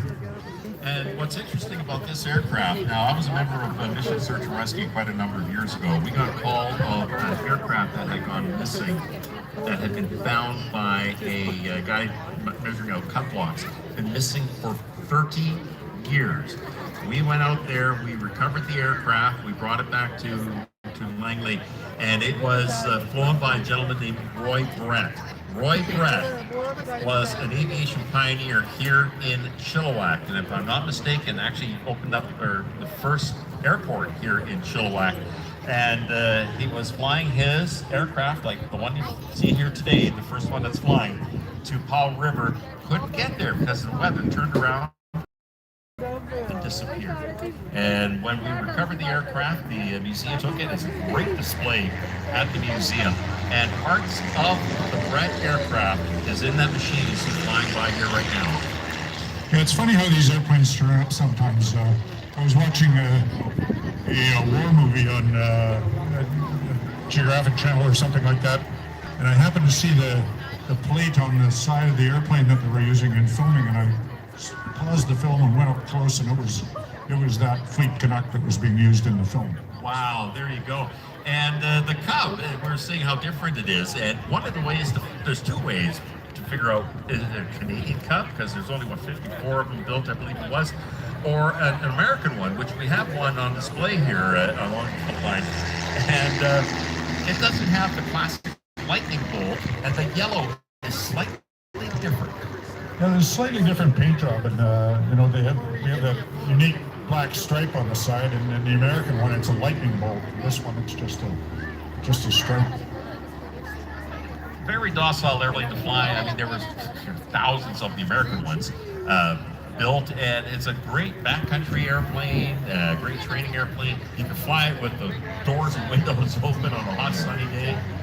They have quite a military history as well. A lot of them are used for communications aircraft. Some are used as forward air controllers and that kind of thing. Cub Aircraft Corporation of Canada, actually, it came about 1936, if you can believe it, and they had a very small shop and started building them, and that was at the Hamilton Municipal Airport, Hamilton, Ontario, and that's where they moved the operations to.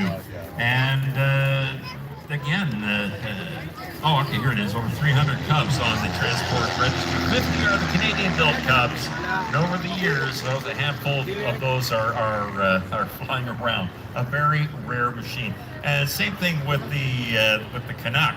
A great trainer because it's side by side as opposed to the Cub where you're sitting, one in front of the other. Yeah, it's always an advantage side by side training. A lot of pilots fly with their hands, and so you can demonstrate maneuvers when you're an instructor sitting beside the student. It's a little hard when you're one behind the other to do. Tell me a little about the museum itself. You guys are going through a bit of a transition over the next few years. It looks like you may be moving from Langley. Yeah, that's correct, Roy. The Langley municipality went through an evaluation on the airport, and they've actually affirmed that the airport in Langley is going to be a part of Langley, the Langley infrastructure, the township infrastructure for a long time to come. But the museum has kind of outgrown Langley Airport, and we need more space. We've got a large part of our collection is in storage, so we were given an opportunity to build on 2.5 acres in Pitt Meadows. Thank you for following Joe Crim Angel. Welcome having said that, we're going to to be the mining channel. for a few years yet, and it'll probably be a couple of years at least before we break ground on the Pitt Meadows facility. So, well, that's going to be exciting for the museum. Museum where it's located now, all sorts of great airplanes in there. The Waco AQC, one of my favorite airplanes that I got to fly in at the museum. We got a 233, the Waco INF. What else do we have? A Tudor, Snowbird Tudor. Snowbird Tudor, and then one of my favorites is the Handley Page Hamden, which is up until now has been the only one on display in the world, so it's quite unique. I think there's another one being restored at a museum in England, but right now it's the only one on display in the world. It's outside, and it shouldn't be outside, so that's why we're looking for a bigger facility. De Havilland Vampire, Canada's first jet fighter, is on display. Yep, we've got one of them there as well. So, some really unique airplanes. And when you go there, folks, take a look at that Vampire, because you think fighter jets are all metal, and but you look at that, and the cockpit area is plywood. Yeah, it is, and it's a funky looking airplane, and I think if you put googly eyes on the top of the fuselage on the front, then put a smiley face on the machine guns, it would look like something out of a Disney cartoon. There we go. All right, I see I'm going to check that out next time I'm out there. And the Lysander is there, and just the 104, and it has some history in the area, and much, much more too. It's a fantastic museum. It really is.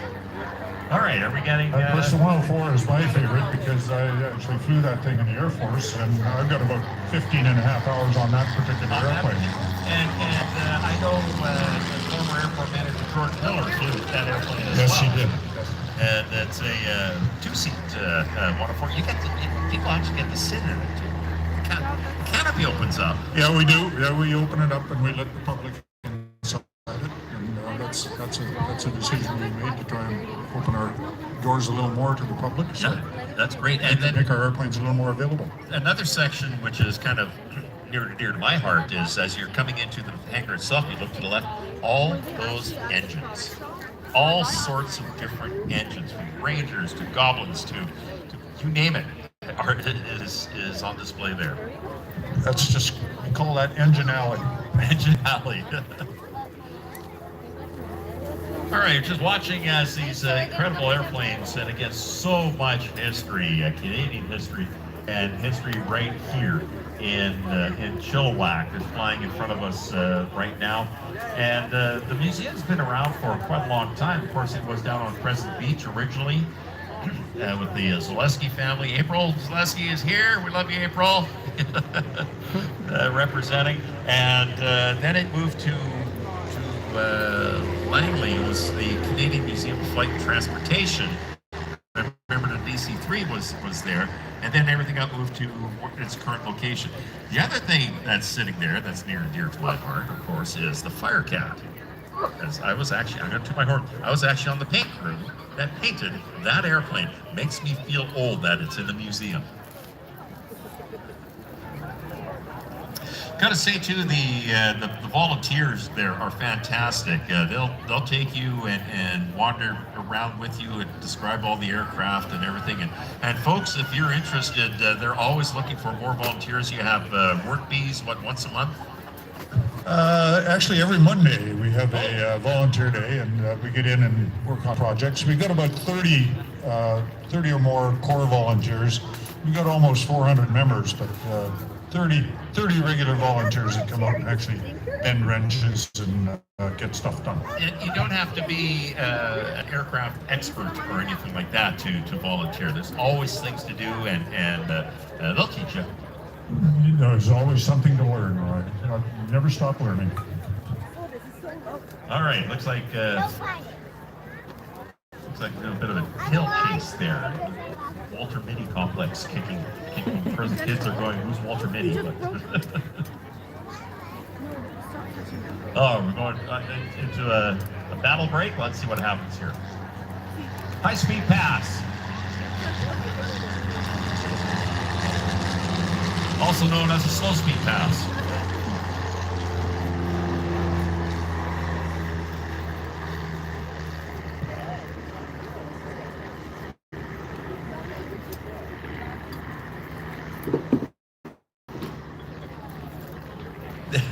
Very slow battle break.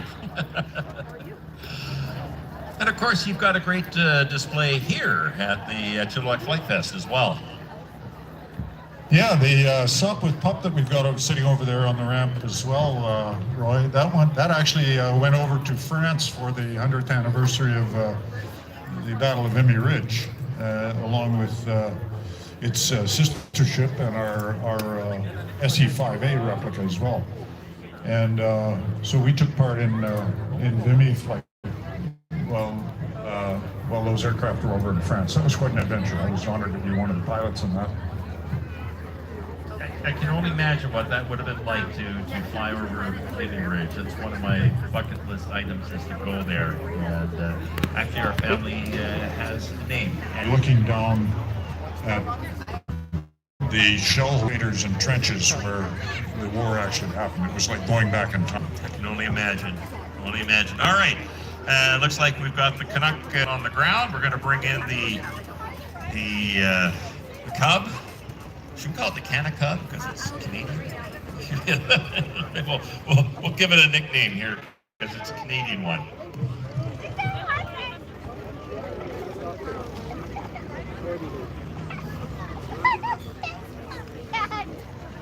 All right, give a big round of applause to Al French. Thank you very much, sir. Great job. And go over to the museum display and you can say hi to them. And as the Canuck comes taxiing in, and give them a big round of applause as well once they get the aircraft situated and shut down.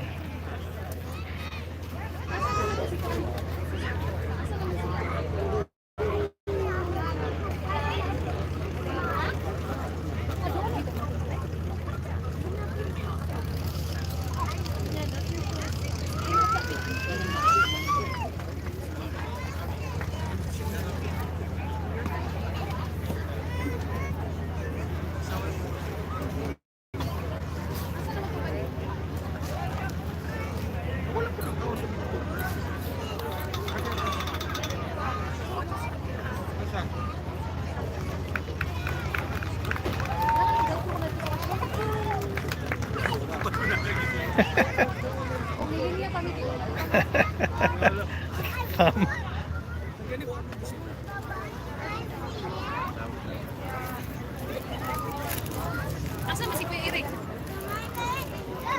All right.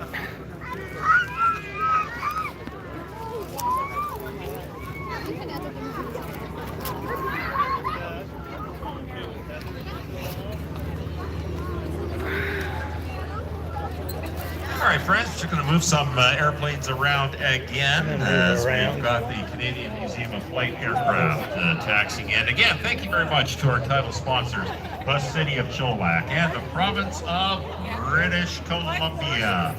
Our gold sponsors, Furcus Aircraft, Save on Foods. Thank you for lunch, by the way, Save on Foods. TD Bank and Magnum Management. Our silver sponsors, Dutch Brothers Mud Company, Fix Auto. Home Depot, Star 98.3, Johnson's, Go Audio, Park Avenue Limousines, Peterson Tool and Profile, Kinetic Signs, and Valley Tank and Container. And our bronze sponsors, 89.5 JRFM, Canex Building Supplies, Master Painting and Renovations, and Fortin's Home Hardware.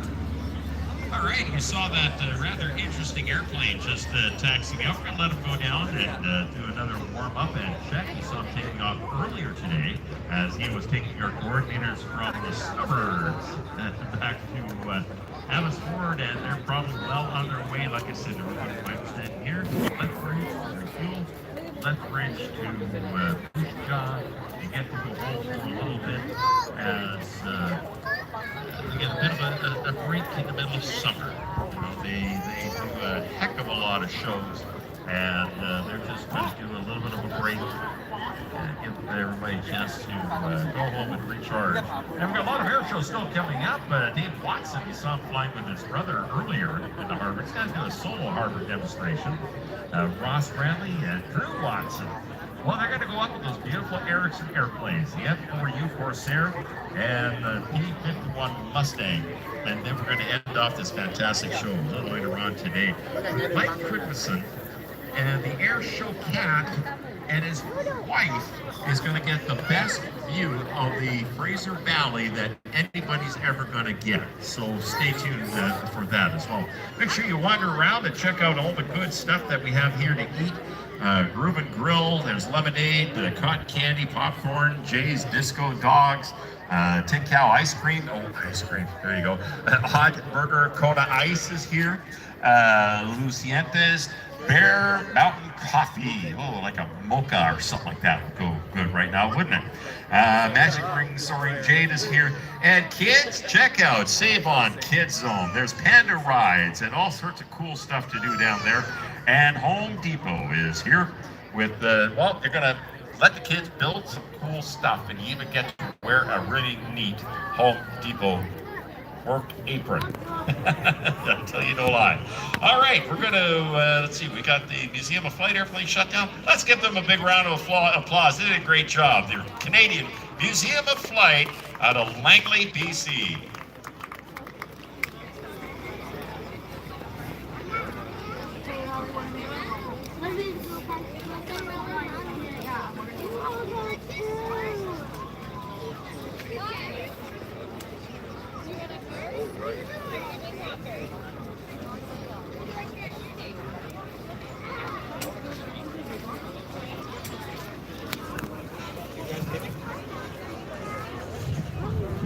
All right, he's, as Ray Fergus, the air boss, just indicated to me, he's rolling.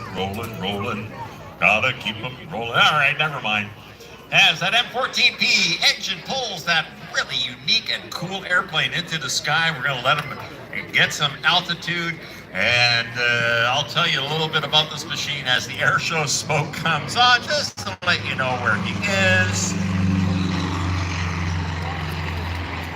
Of course, that's simply very fine Corvus oil that's sprayed into the hot exhaust of these airplanes, and a great way of following where the aircraft are in the sky. All right, we'll let them again gain altitude and then dive in for his beautiful performance with the Yak 18T.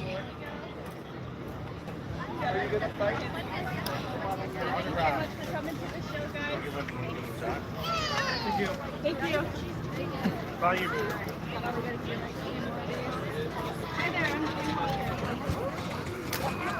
I've gotta go fly here pretty soon.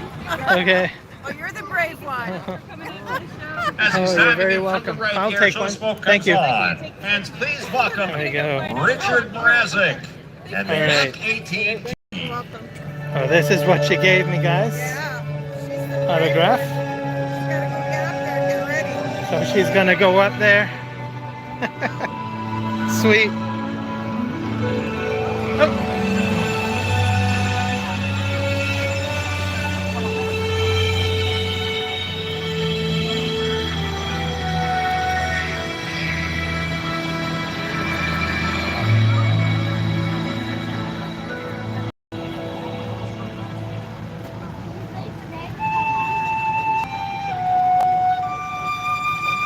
Oh, this is from Star Trek. There it is.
Richard Mrazek is at the controls of this amazing, amazing machine that you see flying through the skies right now. Air shows have been in the Mrazek family for over 45 years, as he attended many shows with his dad. And of course, that's the amazing John Mrazek, who is here with us today. Richard soloed the very airplane at the age of 16. Aviation is Richard's career of choice, and today Richard is part of the flight operations management team at KF Aerospace in Kelowna. Flying has taken Richard to amazing places like South America, all through Europe and Asia, flying most of KF's fleet, including the Convair 580, the Boeing 737, the ATR 72, and he's also the Director of Flight Operations.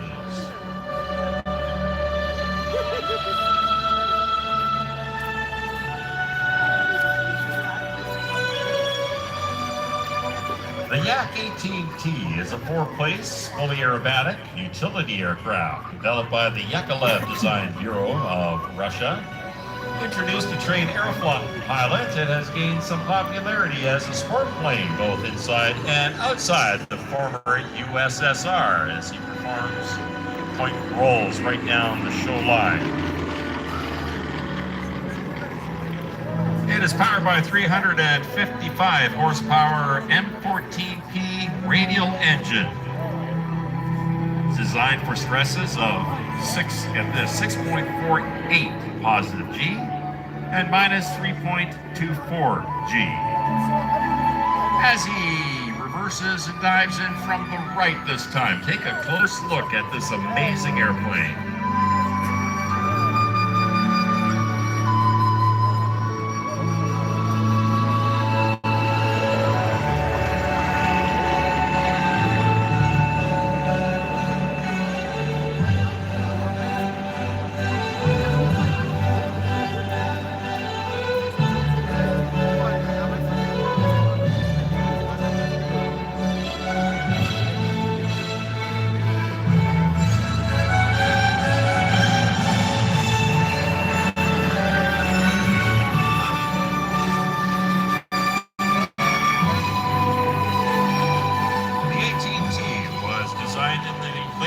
60s as a civilian aircraft. Aircraft has a nose wheel.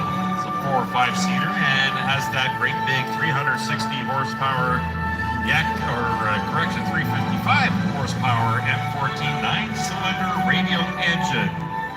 Now what's interesting as well, as he dives in from the right, a lot of the systems on this airplane are not hydraulic like North American aircraft and European aircraft. It has a compressed air system that's used for starting the engine, also used for the brakes, also used to deploy and retract the undercarriage and the flaps. Yes, compressed air.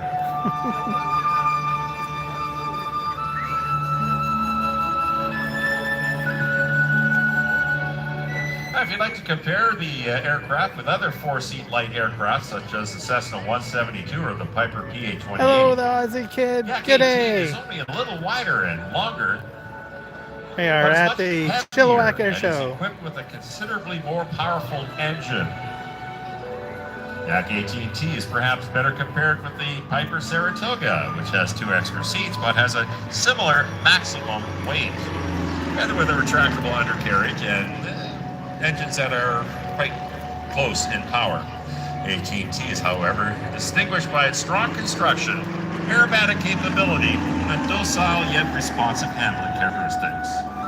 I am doing fine, my friend. How are you? Compared to the others that you see flying aerobatics here, the others It's have a beautiful, control stick well, beautiful that, air you show push day forward today. To go down, pull back, you go up, left, right to roll. Of course, the rudders as well. This has a control wheel, just like your Cessnas and your Pipers. Makes it a little bit more difficult to do the aerobatic maneuvers that you're seeing here today. He has to really reach that wheel around to make the airplane do what it wants. That's good to hear, Aussie kid. I'm glad they're having a good day. The Yak 18.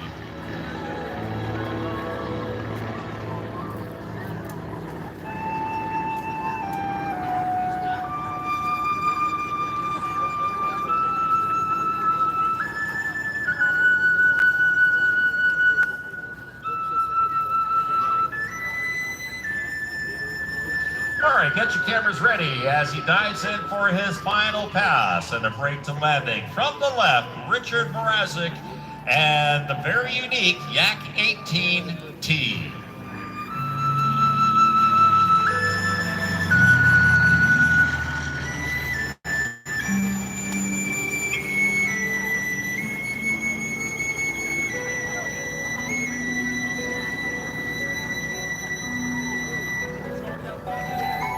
As the compressed air system deploys the landing gear on this amazing machine.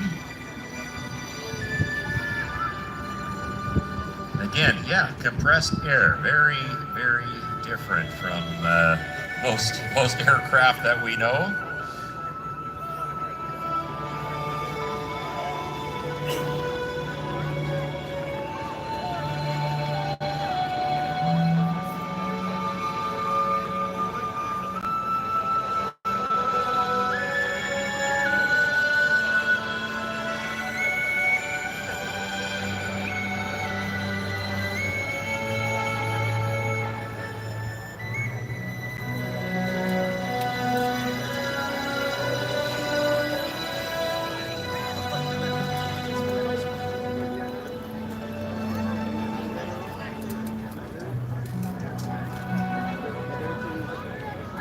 And quite often I'll get people asking, what music is that? It sounds so familiar. Well, Star Trek fans, it is from Star Trek Next Generation. I called it. Remember the Russian flute? Russian flute, guys. Everybody's going, oh yeah. The guys are probably were saying, no, Well, it's not Star Trek. Enjoying Chilliwack Flight Fest 2025. I am It is vindicated. A great day today. The sun is starting to peek through. I've got extremely slathered by sunscreen. I hope you are too, because it's filtering through just enough to give you a souvenir that you don't want as Richard lands the aircraft. Just want to remind you again, there is no smoking anywhere on the airport site. No smoking at all. That includes vaping or any other thing. So please, no smoking. And again, Except do not for the cross that fence aircraft. line under any circumstances. Except for the aircraft. It is there for your safety. And the safety of the performers as well. And again, this is a no drone zone, And I'm looking over towards the autograph area, and of course the great big air show cat is in the way. I can't tell if there's any performers there, but hopefully they'll be heading over there after the performances so you can talk to them, tell them how much you enjoyed. This is in Chilliwack, British Columbia, this air show. Chilliwack It's absolutely free. We have here it comes Richard. Something else every you'll notice year, as the aircraft second week taxis of in. August. Take a look at the propeller on this machine. It is spinning backwards. Well, backwards compared to North American machines. Well, being a Russian machine, it spins in that direction there, the opposite way. That's an interesting fact. You'll see it as it comes around the corner here. And again, look at the size of this machine. It is not till September. Big, I won't be doing any live gaming until September. I think I know what that's all about. So that's when you'll probably like see it's me gonna back bring it over into here doing to my the, regular fuel pumps. Is live this where you're streams going? for video games. I'll be doing that in September. Oh, it's taxied in here. Very, very There we strong, go. robust airplane. Is built Russian style. And he shuts it down. He's gonna stop the airplane and turn off all the electronics and all the magical stuff that makes airplanes fly. Pixie dust and things like that. Pixie dust. Myself? No, there's. I'm not here As alone. he gets Look ready at to all these step out of people. the airplane, I got lots of as he gets people ready with to me, step out of the airplane. so I am not alone. He says, yeah. I got a lot of stuff I gotta take off here. Tons of people. See? People. There he is. Give a big round of applause for Richard Mrazek and his amazing Yak 18T. Nope, just me. No family today. All right. Well, you saw the Harvard taxi out. Gonna get him up into the sky here. And boy, oh boy, just one after another. Absolutely fantastic. As we get this amazing free But air VE7 show rolling is probably along. And here. again, thank you to all I know the he's sponsors here somewhere. for I don't making know this where he happen. is. This is the So oldest if you're in my, free air as you show know, you're in probably Canada. in my Discord Get channel. that. You probably And have right seen here in VE7. Chilliwack. I see that So air show he smoke volunteers coming on. with the air And shows. boy, He does that attends the air show shows. smoke pour out So, outside on that harbor. That I don't know takes where us he is right now, but I know he's here somewhere. Wow, that's loud. That is such a famous sound, that rap that you hear. It's actually, they say it's Oh, the well, happy countertense birthday to breaking Ebby's, the to sound Ebby. barrier. Yeah, those are mini sonic So boom big chip shout out listening to Abby. Happy as it, birthday. raps Happy through the belated sky birthday. here. So there you go. You came to an air show and you actually heard some sonic booms. You can tell your I'm going to kids move you were back there. over here All right. because it's a little bit better. We viewing. got that beautiful F4U Corsair and the P51 Mustang All right. coming up as well. And of Lovely. course, the show cat will be taken to the skies in a little bit on top of that. So we got lots of great air shows still coming up. As you see that Yep. beautiful yellow Hello, harbor Skid Racer. coming Yep, around. Chilliwack Airshow. So, if anyone is in the Fraser Valley, Dave Watson, this is Rose on all day. South Line with It's his, free brother, admission, Drew. so you can get He's in. going to do a complete performance now solo as he starts. We have it every year. Starts to come in Second week of August usually. and dives down into the show center. The air show smoke is on. Here he comes, Dave Watson. All right, here comes Dave Watson, guys.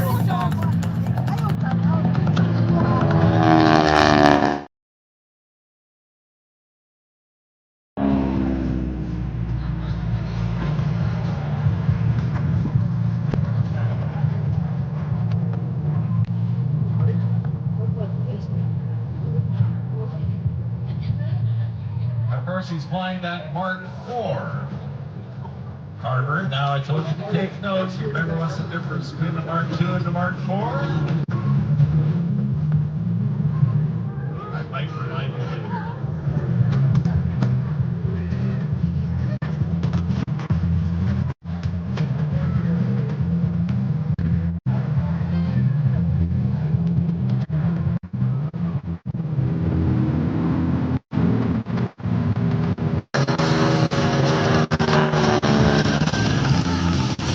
go. Nice.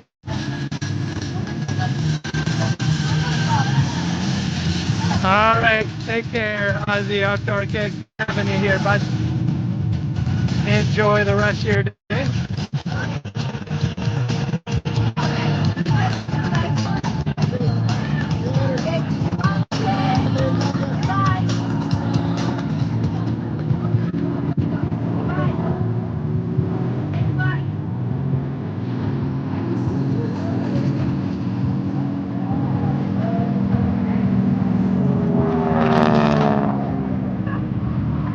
As he pulls back on the stick, he's looking out the side of the aircraft right now. He's going to go up till runs out of airspeed, kicks in the rudder, does a perfect hammerhead small turn.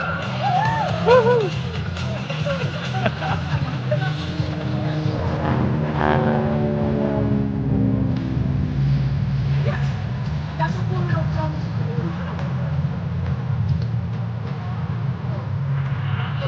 Oh, sorry guys. Time to switch hands. His aircraft built in 1952 by Canadian. Yeah, very cool. Thunder Bay, Ontario.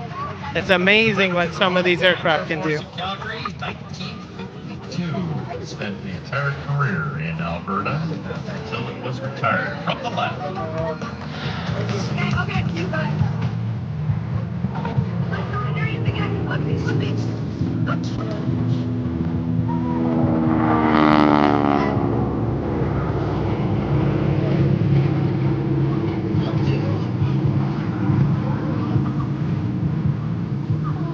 Sold in 1967 from the Royal Canadian Air Force. Dave's father bought the aircraft in 1981. His second owner since the Royal Canadian Air Force had it.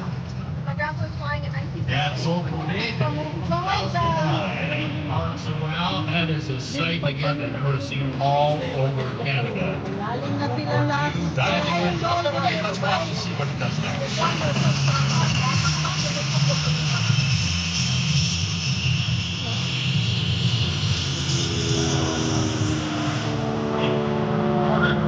Five, 6 and 9, 7, full 8-point hesitation run.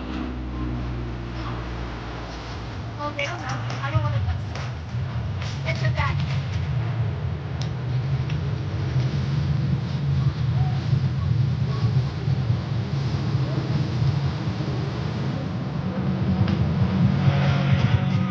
Again, this is a very original airplane that we see here today. Has not been restored, just simple regular maintenance, and it did get a paint job back in 2001. Based out of Patoka, Alberta, along with his brother's airplane. Diving in with a lot of air, no smoke pouring in, airspeed on the indicator. Let's watch and see what he does as he's coming in. Right about here, he's pulling back on the stick, up into the beautiful Chilliwack sky. Over the top, let the airplane just float just a touch, looking out the top of the canopy. Rolls the airplane right side up, down on the 45 he goes. Right about here, he's going to start pulling back on the stick once again. And out the side of the aircraft. Looking out the top of the aircraft. Looking out of the front of the aircraft on the 45. Rolls the airplane right side up there. Perfect human 8. That's a figure 8 lying on its side.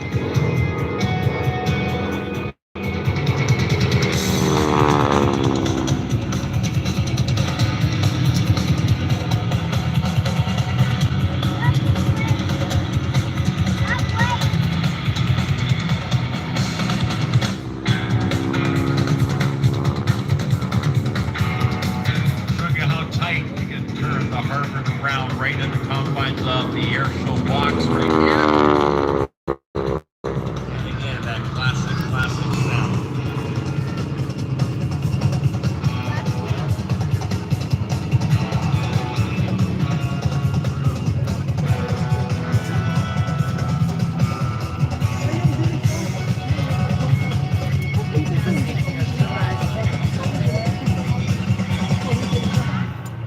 You know, back in the days of the British Commonwealth Air Training Plan, there would have been easy 20 of these flying around in the day. No radar, early radio technology, no ear canceling or ear cup headphones. No wonder so many of them were deaf. Here he is, topside pass.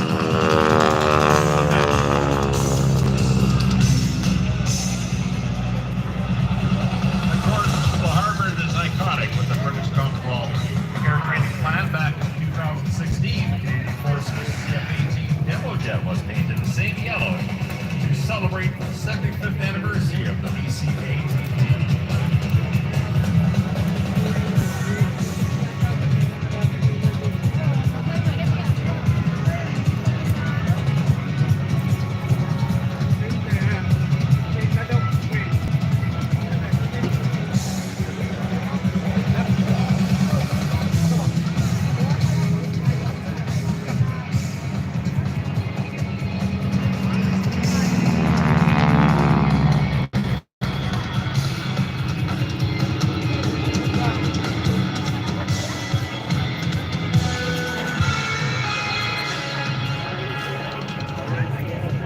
As the landing gear pops out once again, the tricky part of any flight is getting the aircraft safely back on the ground. As I mentioned before, with these machines, the landing gear very close together, and that tail wheel is a long way back there. You gotta really be dancing on the pedals when you, especially in a crosswind. I'm looking at the windsocks here right in front of us, and no breeze at all, so pretty straightforward. But when there's a crosswind, it is a very, very tricky airplane to fly. And again, a lot of guys who fly warbirds like to get a few hours in with the Harvard, the T6 SMK, because it can be such a tricky airplane. And you know, can you imagine again back in World War II, flying in a Finch or a Tiger Moth or something like that, you know, 100-something horsepower, yelling at you through a Gosport tube, flashing your eardrums out, and somehow you graduated. Then you say, you're not going to fly that thing. 600 horsepower. Flap system. Landing gear that retracts.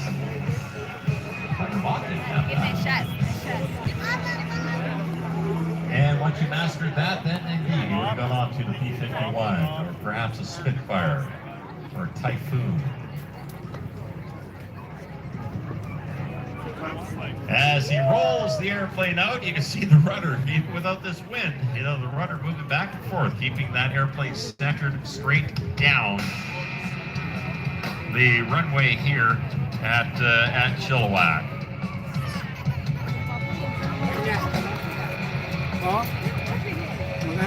And again, now you really can see the difference as he brings the airplane in between the Mark II and the Mark IV. The easiest way is the Mark II, which is parked in front of you right now, has some small windows on the canopy. A Mark IV, as it taxis in, you'll notice has the big windows on it. 12 volt, 24 volt, things like that, you can't really tell. That is the way you tell the difference quickly. Big windows on the Mark IV, little windows on the Mark II.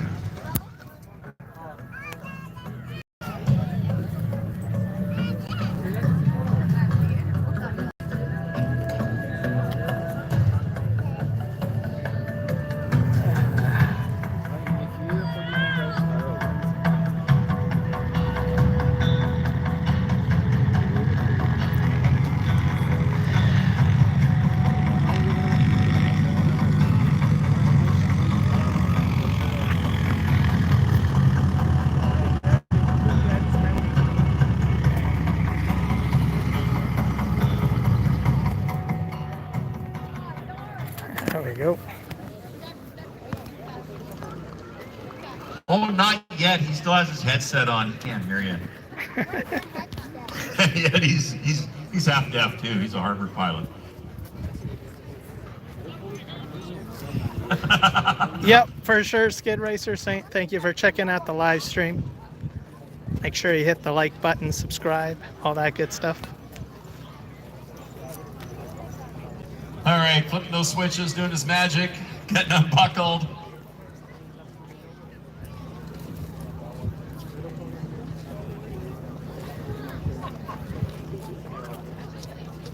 Oh, today, please. Come on. There he is. Oh, right. Make lots of noise. Remember, he's a Harvard pilot. Half. Dave Watson doing a great job of that machine. Oh, you're welcome, buddy. Oh, listen to that. Oh, this is going to be exciting. We've got the F4U Corsair. The engine is alive. That thing the wings are folded. Got the P-51 Mustang with that Merlin engine.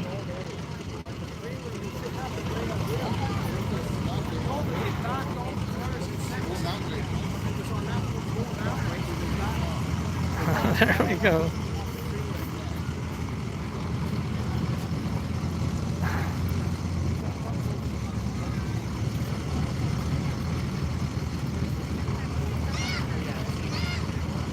Yep.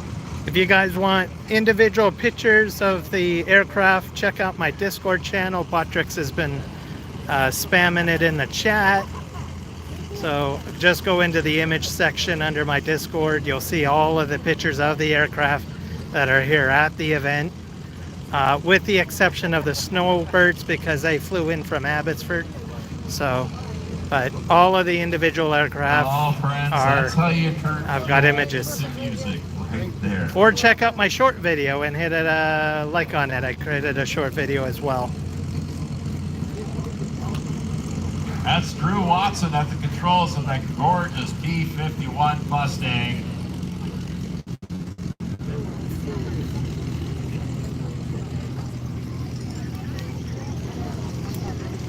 There we go. This is an watch closely to impressive Ross aircraft Brantley here.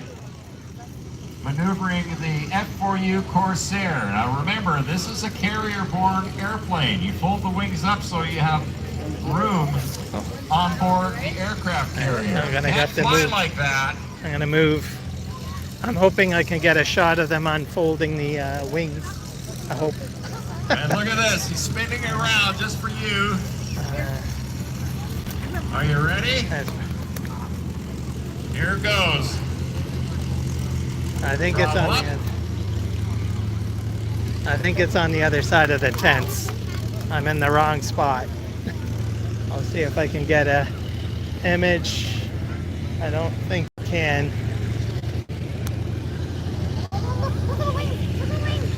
Here. I just missed it. I should have stayed on this side. Oh well. Sorry.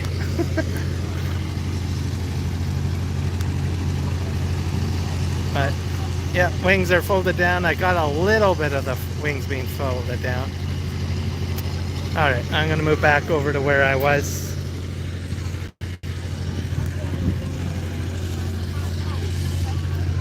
Zoom out. Not so problematic with the shakiness. Wasn't that cool? Oh, As the that's my sun battery. comes out, All right. perfect day.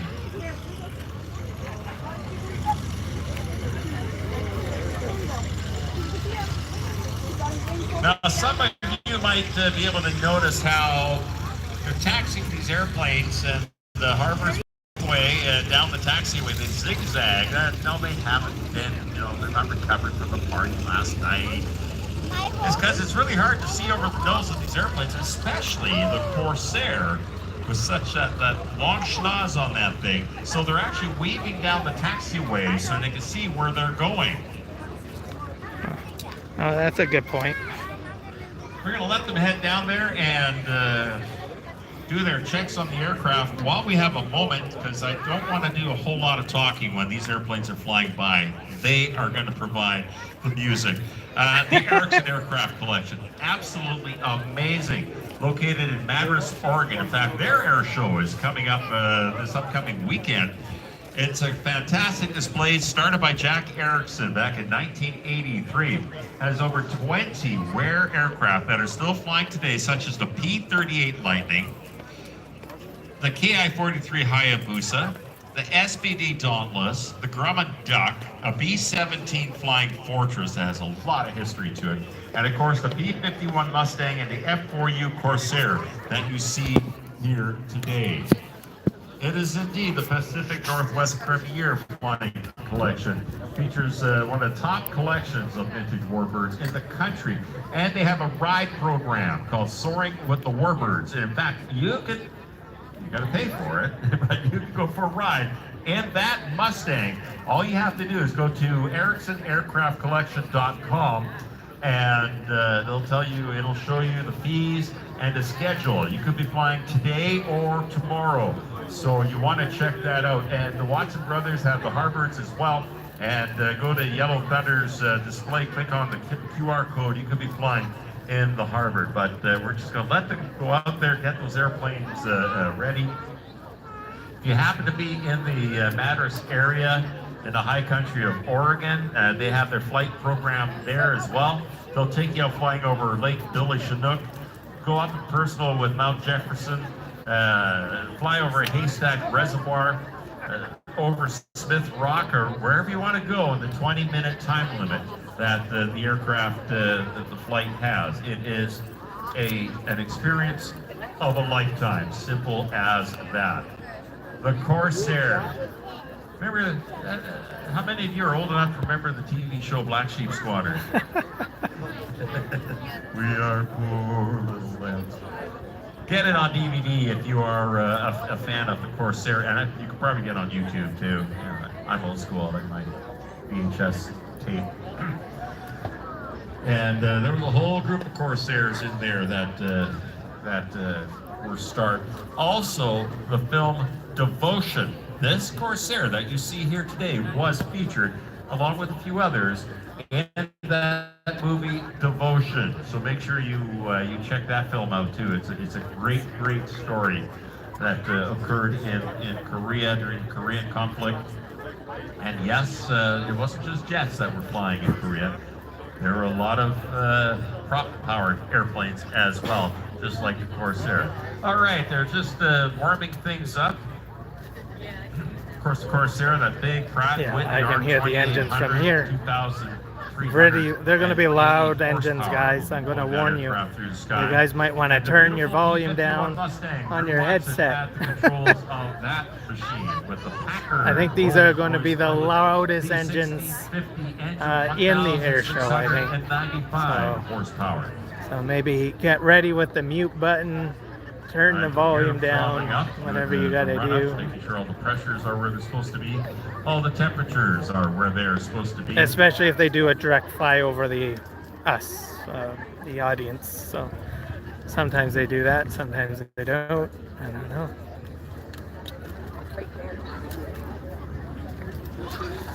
And it looks like Ross Granley is taxiing out to position as we speak.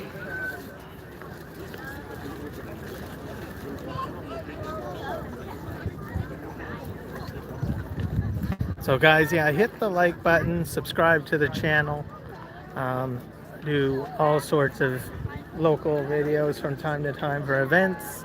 If you're looking for images, join the Discord channel, go to the image section. I've got the individual aircraft there. Or check out my short video. I did a collage compilation while I was eating lunch here at the air show. So you can see all the individual still images in the short video. And if you have anyone in your family that's interested in aviation or air shows, or have anyone that's interested in watching an air show, share it out to those folks. They might be interested in checking out this live feed. I'm going to be here till the end of the show, so we're probably 2.5 hours in. So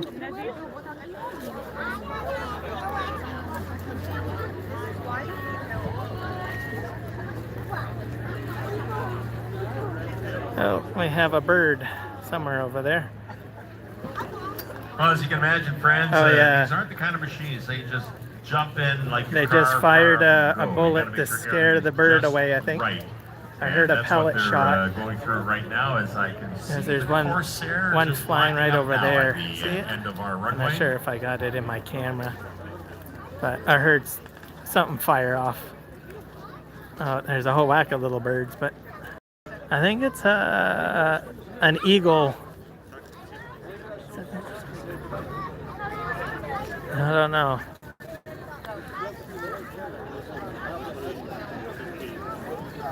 I don't know if it's going to go away. It's just flying around. It's looking for food.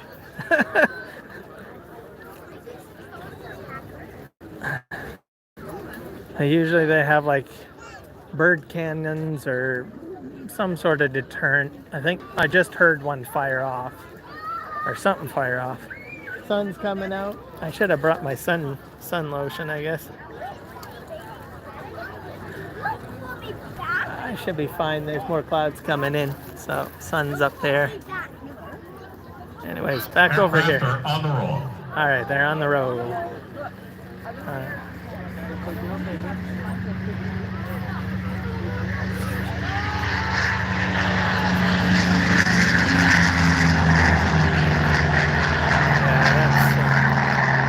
That's a loud engine. I'm going to take the battery off here. Might pop it back on a little later. Here comes the other one.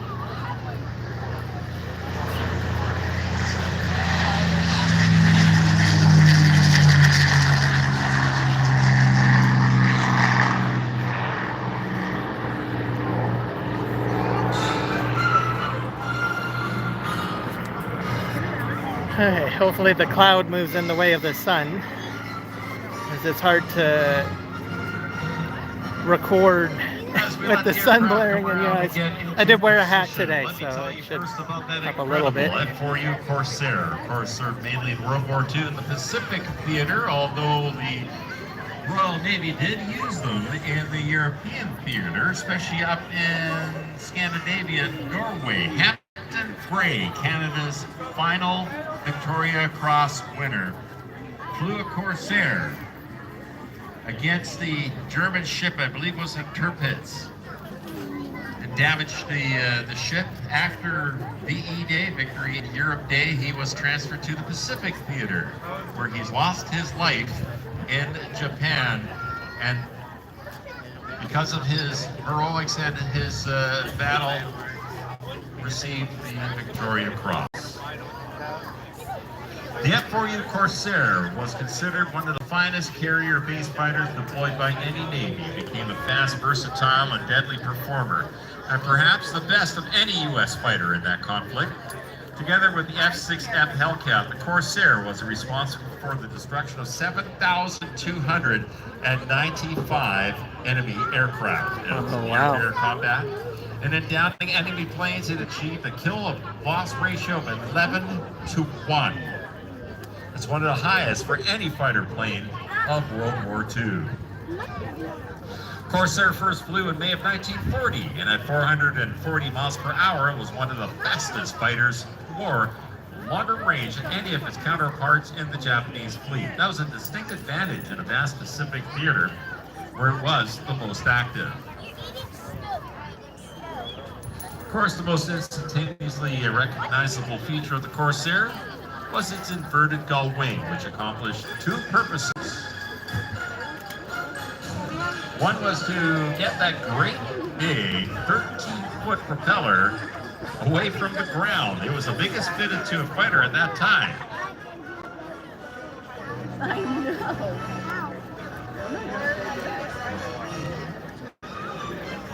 No, I just don't. It also provided aerodynamic benefits for greater streamlining. And because of the distinctive sound made by the air passing through the engine's cooling ducts, the Japanese nicknamed the aircraft Whistling Death.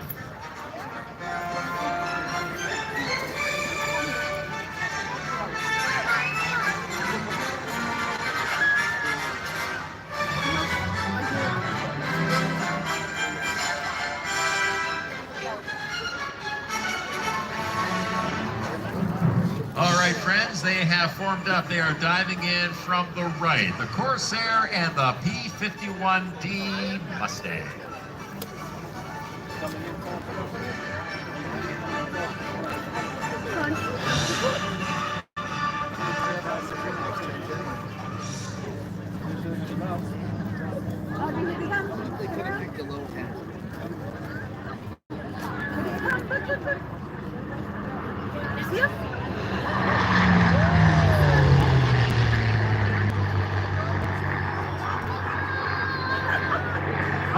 Corsair's long nose was occupied by a single self-sealing fuel tank holding 237 gallons. This feature, together with a cockpit that was set well back along the fuselage, especially the earlier models, caused visibility ahead and down to be rather poor and contributed to the aircraft's initial carrier landing problems and was corrected by the Royal Navy in later variants.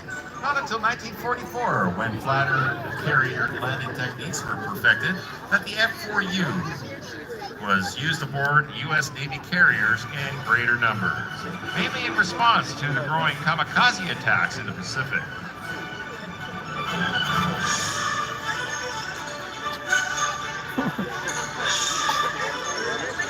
Before production ended in 1952, the longest production run for a U.S. fighter, a total of 12,571 Corsairs were built.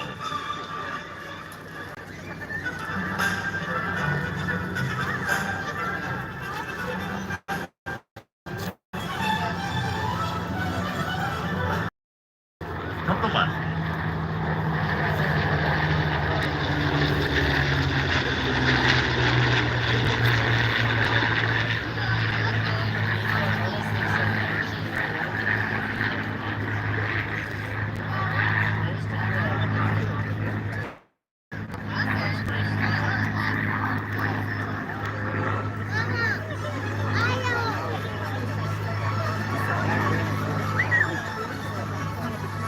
Has a crew of one.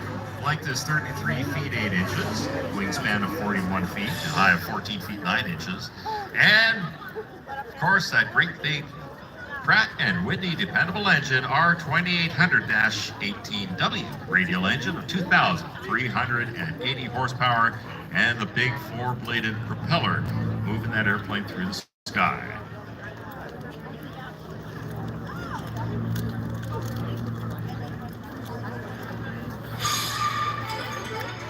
Maximum speed of 446 miles per hour, stalls at 89, and a range of 1,005 miles.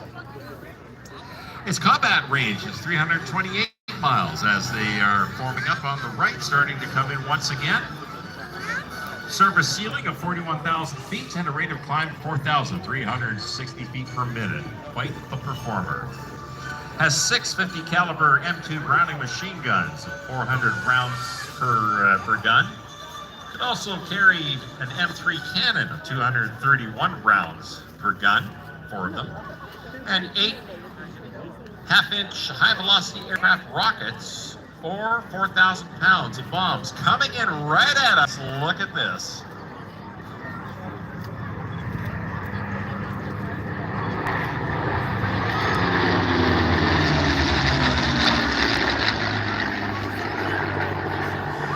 The 251 Mustang, flown by Drew Watson, classic Mustang, one of the greatest success stories in military aviation.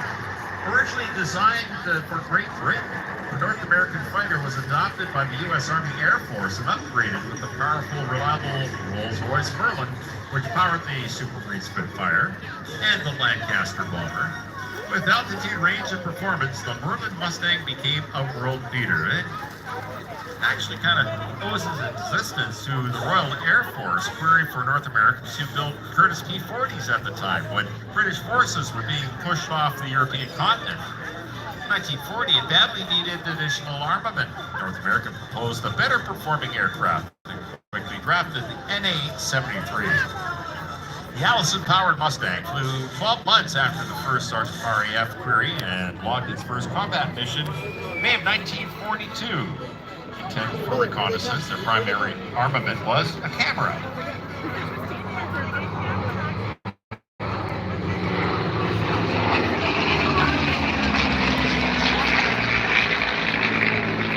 Had to choose one of the airplanes to follow. Squadrons flew the type. Meanwhile, the Army Air Force tested the XP-51 and was impressed with its performance, which exceeded the P-39 and the P-40 and some marks of the Spitfire, especially low-level performance. Beginning in 1943, the U.S. Army Air Force began operating photo reconnaissance Mustangs, or originally called the Apache in U.S. service, and A-36 Invader dive bombers, also with Allison engines. All right, looks like we're going to have some high-speed passes coming in from the right. Here comes that beautiful E-51 Mustang. Dang. Okay. On the right.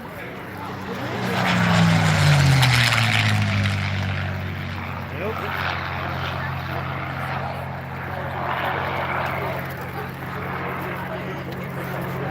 Now the other one's going to come from the left, I think.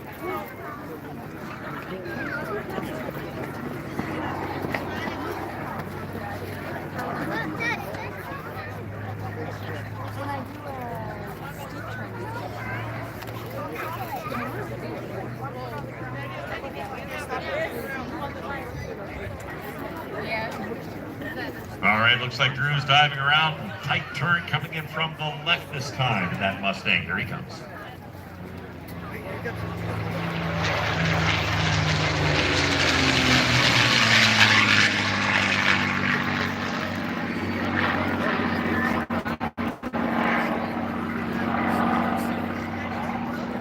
The promise of improved high-altitude performance had been noted on the aircraft, and the Merlin-powered XP-51B first flew in late 1942.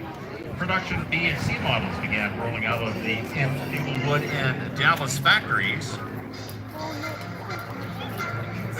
That was in 1943. By the year end, the 354th Pioneer Mustang Group was escorting heavy bombers over Germany. Of course, they were called the Little Friends because they could be escorting the bombers right through Berlin. Here we go.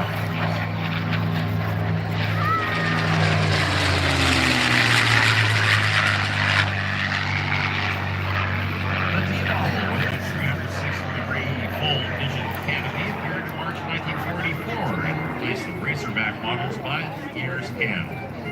Aircraft you see flying here today was built under license in North America in 1944 by Australia's Commonwealth Aircraft Corporation in Melbourne, Australia. There you go. Shout out to Australia. Atomic bomb testing by the Australians after World War II, and served 10 years as a target tow plane before falling into private ownership and acquired by the museum back in 1983.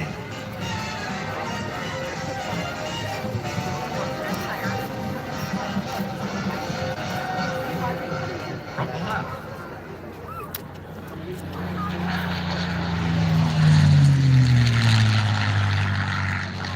Wow, that's fast. Took designers 102 days to build the engineering prototype of the Mustang. The NA-73 X-ray prototype first flew on October 26th of 1940. Now, here's something interesting. It cost $50,000 to produce a P-51 in 1944. You are looking at probably a couple million now to pick one up for your enjoyment. You guys better get a time machine. Go back in time and get an engine. Mustang pilots shot down a total of 4,950 enemy aircraft. Reichsmarshal Hermann Goering was quoted as saying, "When I saw Mustangs over Berlin, I knew the jig was up."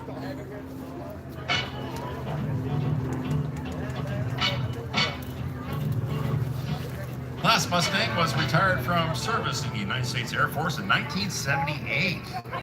Last Mustang in foreign service was retired in 1984 by the Dominican Republic Air Force. After World War II and Korea, many Mustangs were converted to civilian use, of course, for used in air racing, and increasingly preserved as historic warplanes flown at shows just like this.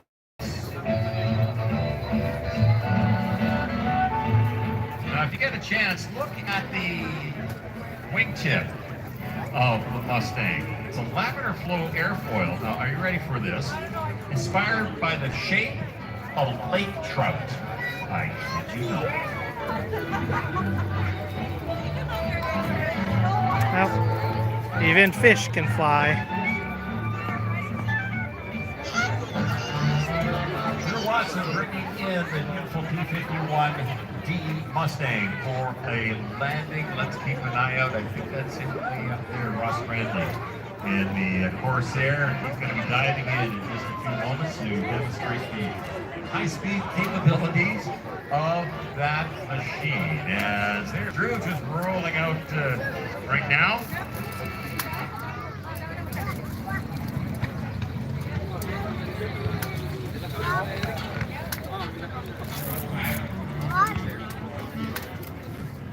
Alright, there's one other aircraft up in the air somewhere. I have to. Oh, here he comes. Here he comes.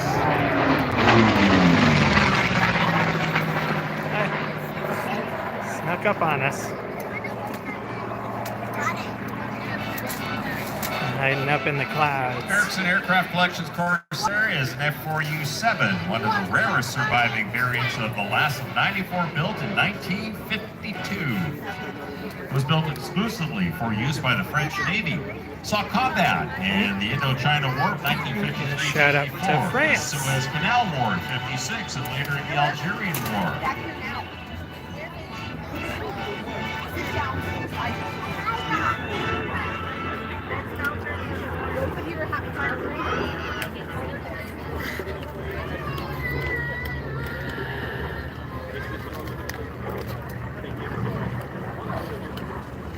Aircraft was taken from combat service in 1963. Flown to England, where reconstruction began in 74. All right, here he comes from the left, a high-speed pass.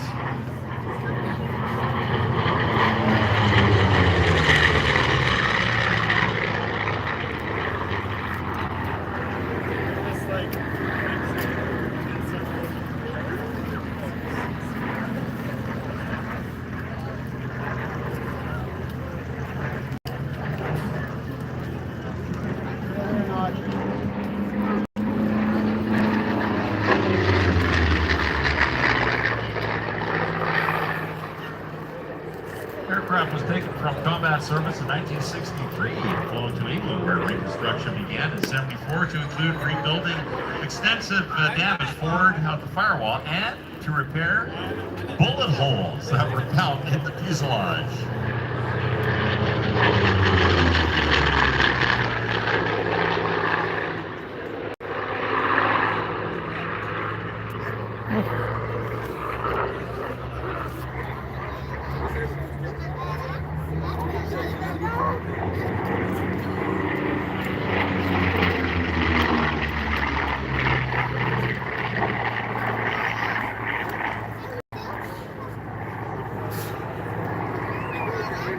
Aircraft was restored to its original French markings with invasion stripes, which I believe were yellow and black, if I recall correctly, which was sported in the Suez War. It was repainted to the green colors after its acquisition by the museum in 1994, and recently painted in memory of Jesse Brown, naval aviator and the first African-American killed in the Korean War.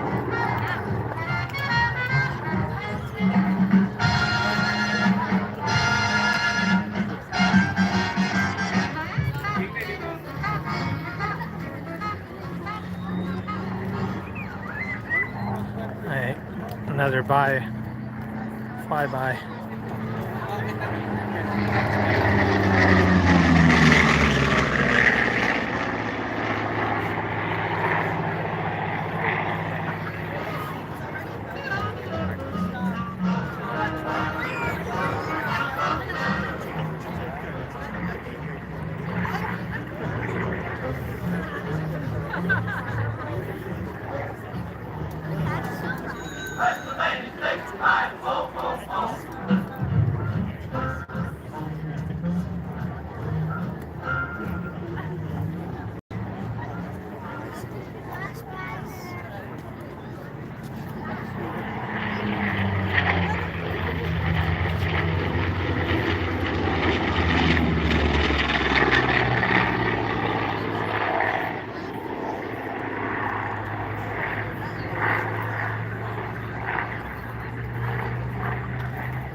I mentioned some of the aircraft that are at the Erickson Museum. Some more, of course, the beautiful P-47D Thunderbolt, T-6 Texan, DC-3, Stearman, a Belanca air cruiser that I think is actually up in Vanderhoof right now. P-2V Neptune, the FW-190, they got a Delphin, Wildcat, which I believe was here last year, TBM Avenger, the Turkey, A-26 Invader, airplane dear to my heart, Harpoon, SPD Dauntless, which performed here at Chilliwack, Douglas Skyraider. You can see it's a great collection. BF-109, Air Cobra, a Martin Mahler, there's a rare machine, a Kitty Hawk, the Bearcat, and of course the Hellcat. All right, Ross Bradley has brought the aircraft around. The gear is down. He's doing your typical carrier landing with that machine, a big arcing turn, because it is so hard to see out the front of that aircraft.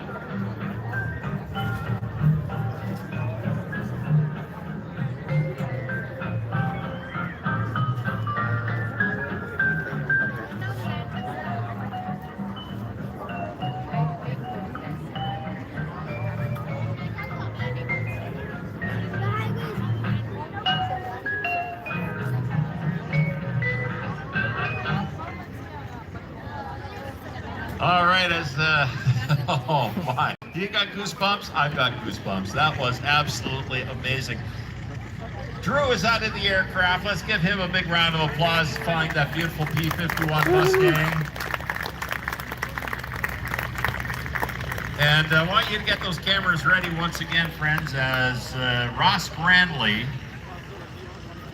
taxis that airplane in, and good chance for you to take a look at the gull wings and the huge 13-foot propeller that is on the front of that aircraft. This is the next one going up. Maybe Happy? That one? Or this might be a solo. Now, this one. watch as he brings that airplane in. Again, a carrier-borne airplane, so you don't want to take up a whole lot of room on the deck and in the hangars of the carrier. You saw him unfold the wings a few minutes ago as he does his magic inside the aircraft.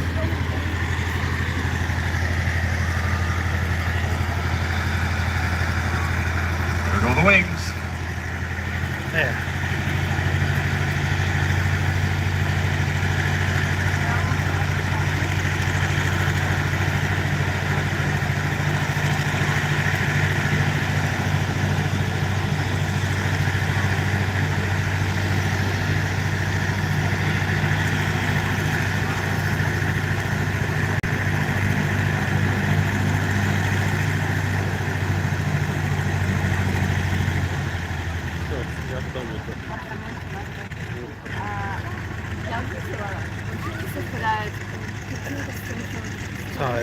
This aircraft goes on aircraft carriers, so that's why the wings have to fold in. I can see how much less room that aircraft would take on a carrier, especially when they drop it down into the hangar deck. There you go. Sweet. Okay, I'm gonna back up. Go ahead. So, there you go. Oop. Zoom out. Sorry about that, guys. Yeah. Wow. Totally forgot that they would land too. So I got the fold up action, which is good. I didn't get it unfolding, but at least I got the fold out. All right, as that great big propeller comes to a halt, as the aircraft comes to a halt.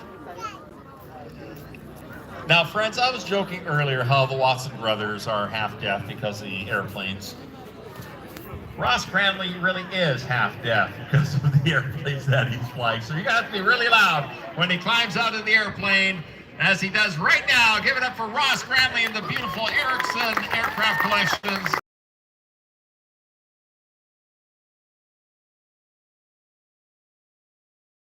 moment. I just shake my head. As simple as that. So this draft. So she came up to the fence line right there and she gave it to me, which was pretty cool. Very nice of her. So she's going to be, I don't think she's flying, as you can see. She's going to be on the top of the aircraft as based on in the image there.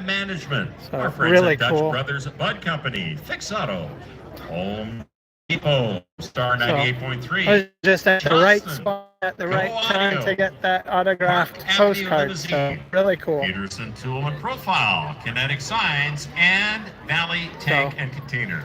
Shout outs going to our friends at 89.5 JRFM, Canex Building Supplies, Master Painting and Renovation, Horton's Home Hardware, and thank you to Tim Hortons, Western Aerial, Hope Ice, Tourism Chilliwack, Chilliwack Ford, Emil Anderson, AJ Pumps, and Yo Deckel. So Sam will be the lovely lady on top of the plane, and Mike will be flying the plane. So there you go. So Sam is outside of the air show. Sam is a satellite collision avoidance engineer who supports the continuation of science missions in space. And the pilot, Mike, is an airline pilot and mechanical engineer who has built rockets and designed experimental equipment that was operated on the International Space Station. So a couple of celebrities, there you go.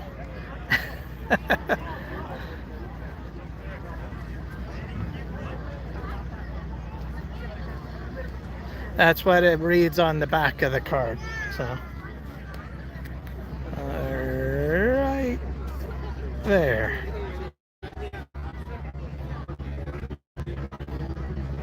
So this is the group that'll be up next.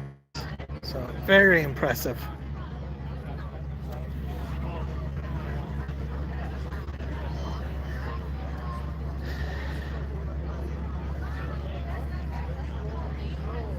I definitely wouldn't want to be on top of the airplane. That's going to be freaky.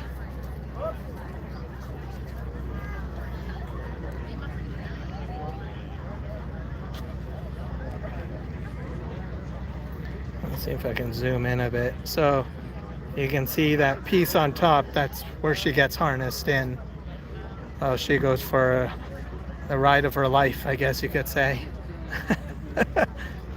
Brave, definitely brave.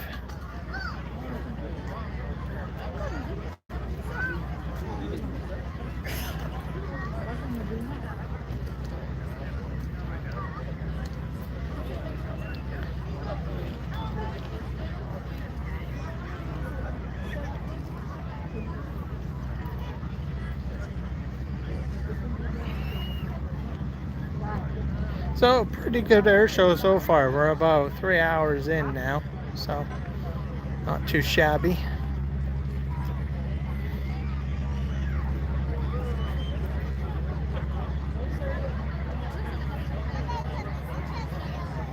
So like I said, it happens every second weekend of August.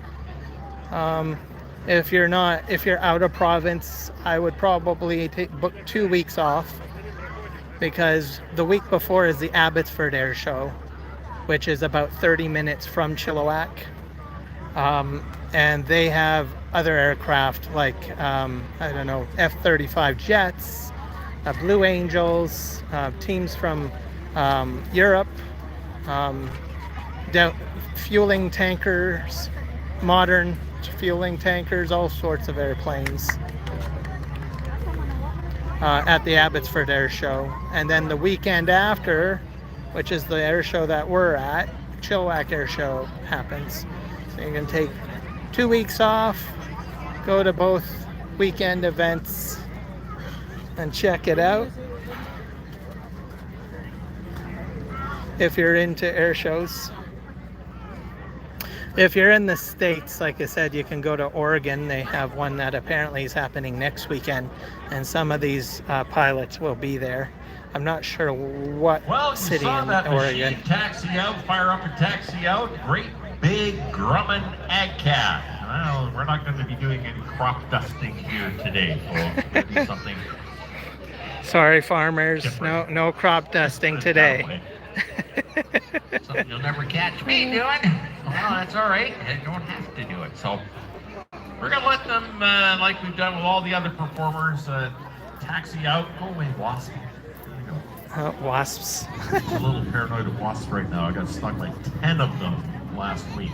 I'm not joking. I'm gonna zoom out because Do we have any it's easier. Benadryl in the house? No. Oh, great. That's okay. I survived. I know I can feel the sympathy from everybody here.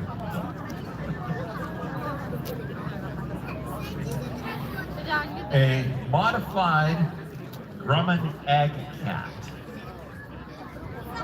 Big, noisy, smoky, and something that's new. And they basically debuted here at Chilliwack. It's going to be even smokier than normal. So you'll see it when I take these guys. Have you checked out all the food that we have here? Oh my gosh! And a huge shout out again to our friends at the VIP area and Save On Food for supplying us with amazing sandwiches and goodies, cheese and fruit, and that just keeps us going here in the shall we call this the announcer's lounge, the sound lounge, because we're kind of lounging here. We've got nice grass, pretty cool setup. We've got lemonade, there's cotton candy, popcorn available. Jay's Disco Dogs is here. I go for a walk, stretch my legs a bit. Okay, for ice cream. All that twisting and turning. I Bit of hard on the back. Should get some ice cream. Just hinting, Ollie. You need some ice cream. Kona Ice is here. Hot Burger. Bear Mountain Coffee. Oh, that'd be good. Magic Rings Orange Aid. I was telling you about the Save On the Kids Zone. Sponsoring the Kids Zone, doing a great job. Panda Rides. There we go. Panda Rides. Home Depot is here. And getting the kids to build all sorts of really cool stuff. Hot air balloon. Bit of a I think was one walk. of the things. Can't remember what the other goodies are. And you'll be wearing an official Home Depot work apron. So Give my spine a bit of a break. RCMP are here with the display. Kids can sit inside a real police car. Lots of twisting and turning with the camera.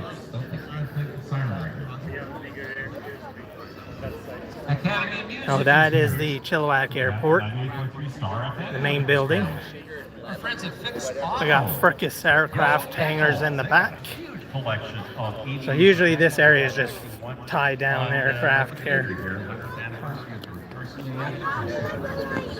Might be able to go sit inside it. I'm not sure. And not just decals, there are a whole bunch more now as well. All sorts of really cool stuff. Check it out. 89.5 JR Country is here with the display. Work Safety Solutions are here with some neat stuff. CFB Chilliwack. Of course, CFB Chilliwack is a huge part of Chilliwack Tourism, Work Safety.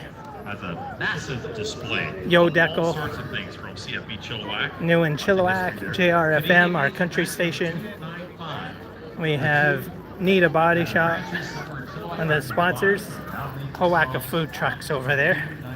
So West Coast Soaring Club absolutely free to get in. are here, and they're neat people that fly. Are you ready for I'm going to head back the other way. because that's when as you can see, it's a little bit tight in here. You got the aircraft in the way and whatnot. Don't get much vision here. It'll come to me about 3:30 in the morning. I'll be sure to phone everybody and let them know. Casera, Civil more Air Search and space. Rescue, fantastic Except for the organization. tents, You don't but have to be a pilot the most to be part, involved more with space. Casera. They'll train you to be a navigator. They can train you to be an Which is, observer, spotter. a bit If better. you're a pilot and have your own aircraft, you can be involved with Casera. And they are absolutely a treasure to have. So check out Civil Air Search and rest bay. Our friends from Krieger Wood Fire Grill is here, and I'm sure you can smell that wood smoke over towards the Furcus hangar.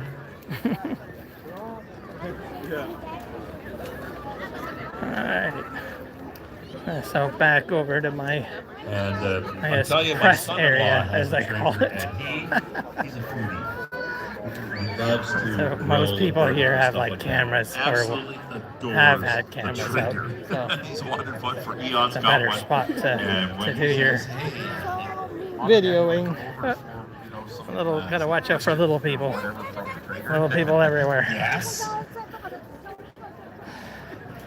I think I'm going to stand here for now. All right, friends, I can see that that modified AgCat is just taxiing down now to the end of the runway. They're doing a run up, of course, as usual, making sure everything is doing what it's supposed to be doing. Let's see if I can get a little closer. I'll go in front of the VIP pass area. And as I mentioned before, if you would like to go for a ride with Yellow Thunder at their Harbor Bridge, just look for their banner and click on the QR code, and it'll give you all the information, the costing, and all that stuff. And they'll be doing rides later on today and tomorrow. And if you want to go for a ride in that beautiful P-51 Mustang you saw flying just a few minutes ago, go to EricssonAircraftCollections.com. And the cost and all the information is on that site, and you can find out more about the Ericsson collection as well. And again, they've got their amazing air show coming up next weekend. This weekend coming up, like a week from now. Okay, we're gonna get noisy, gonna get smoky here. Just a few moments as the aircraft has lined up on the runway. Basically aerial acrobats, pretty much. So I have a pilot, and then there's Sam that's on top. So she'll be getting a hell of a ride, I'm guessing. All right, there we go. I guess I'm going to try to zoom in as best as I can.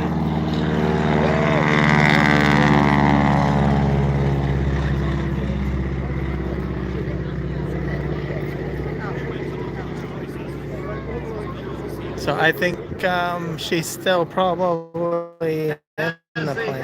To the skies and head off towards the west. We're going to let them gain some altitude, and when they're ready, we will dive into our show center and turn on the air show smoke, and that's when we begin the music and this very interesting aerial ballet.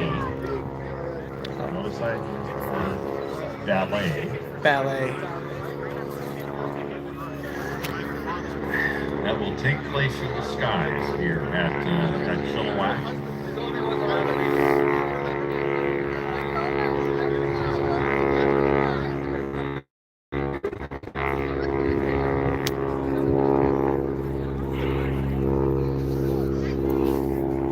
Oop, switching hands. I am so happy that the meteorologists were wrong, because they called for showers today, and it didn't happen. It's actually a perfect day for an air show. It's not too hot, it's not too bright.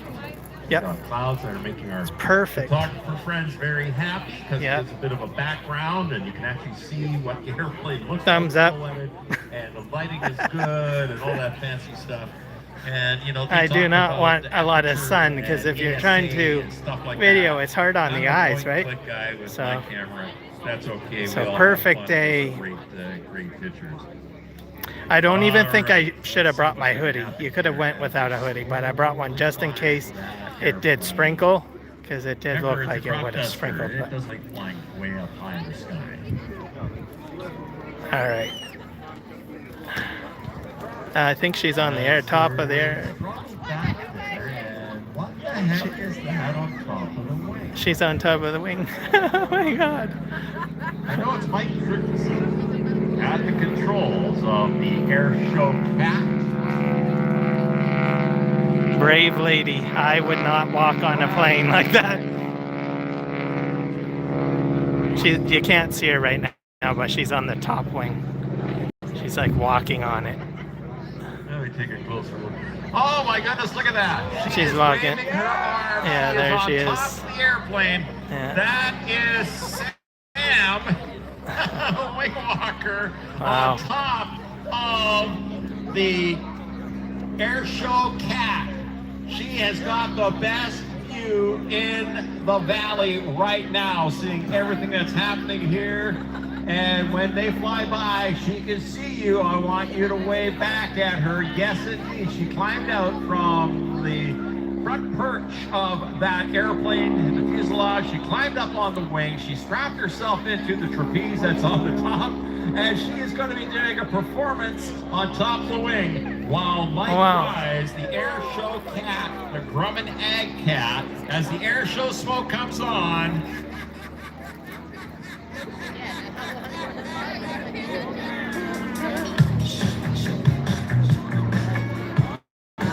Oh my God. rolling the airplane around there, both upside down. Oh, That's the smoke trail from the wingtip. That's brand new, folks.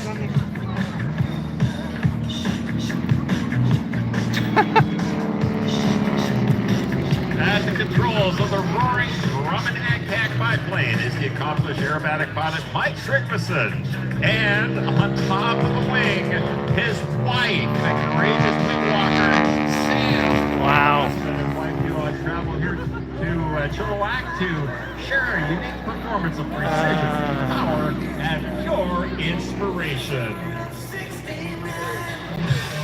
Little Brian Adams for you. You see is a modified Grumman Ag Cat. Of course, Grumman aircraft, all their airplanes, land-based and carrier-based, were called cats. You have the Hellcat, the Wildcat, the Tiger Cat, the Tomcat. Well, this is the Ag Cat. It was actually the first airplane specifically designed for agricultural application. Rolling the airplane around. Sam on top. There she is. There she is. Waving way back, everybody. She can see. That's crazy.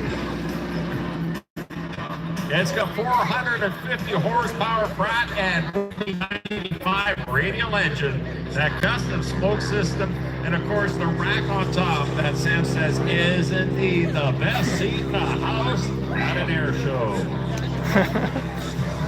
She can keep that seat.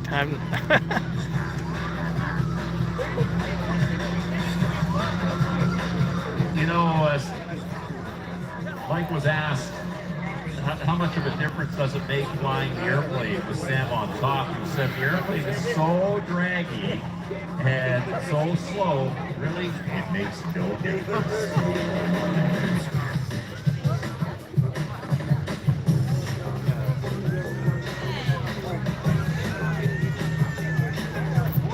Of course, a wing walker on top of the aircraft makes energy management absolutely critical. Every maneuver is carefully calculated for safety, timing, and performance. All right. Oh, look, we got kind of purpley blue smoke coming off the wingtip now. Here they come from the left. Up he pulls, roll the airplane. Oh, wow. Oh, wow. Can you imagine the force on Sam right now as she waves once again going by? She is standing sideways on that trapeze, moving around. There she is. You can see her. Wow.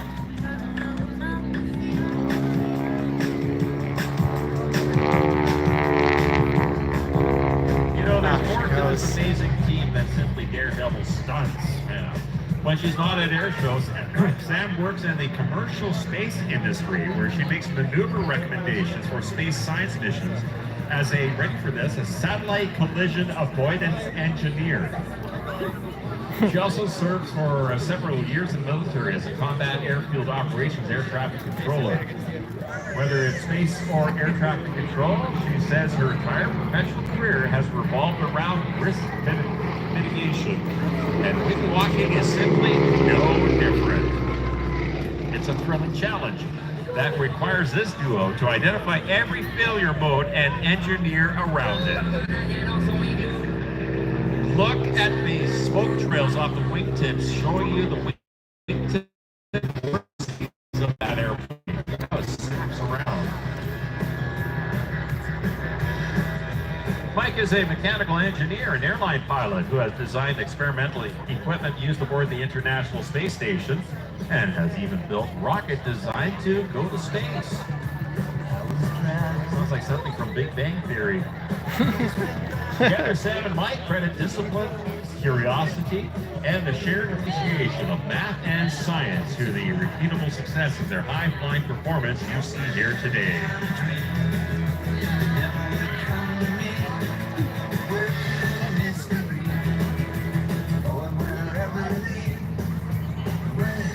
Okay, here they come from the left once again. They can both see you. There she is. Waving away. That is just crazy. Good thing she's very aerodynamic. I agree. Now, how did Sam get started in wing walking? Well, at 22, she dreamed of becoming a pilot, but her entry-level job simply couldn't cover the high cost of flight training. Determined, she sought a second job when she applied to be a wing walker for a team in Oklahoma. She completed her first season performing in air shows in 2014, and between both jobs, having saved enough to cover her flight training. Following spring, she flew every day after work and, get this, earned her pilot's license in just 1 month.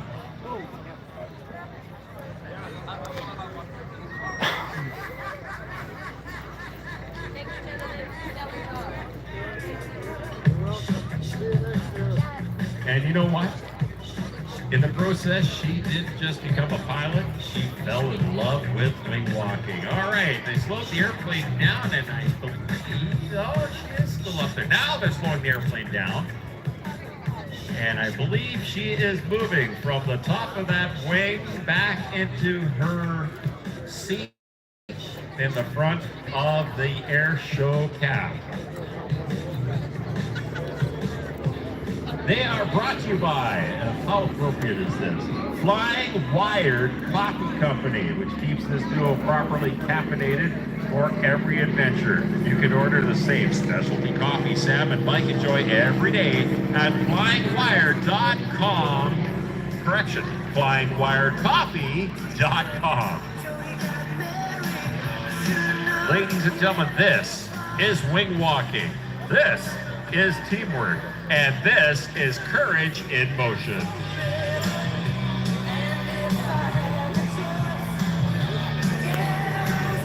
Battery. There we go. Sorry about that. Battery. I had to put my battery pack in.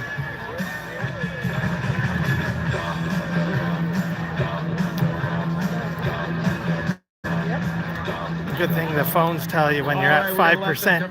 I tell you, what a great way to end the flying portion of our show here today. Oh my goodness, I want you to stick around because I want you to show these two people a lot of love as they taxi, and it takes a lot of coordination and guts to do what they were doing up in the skies here in Chilliwack today. That is a wrap for the flying here at the 2025 Chilliwack. All right, guys. Thank you for checking out the Chilliwack Live. Chilliwack 2025 Air Show. Hopefully you guys have a fantastic time watching it. Hit the like button. Share it out to those that you think would enjoy it. If you're brand new, welcome aboard. Hit the subscribe button, hit that notification button. This is Kieran Gaming. I am signing out, and have a fantastic day and a wonderful weekend. Bye, guys. Indeed. Again, thank you very much to the city of Chilliwack, the province of British Columbia.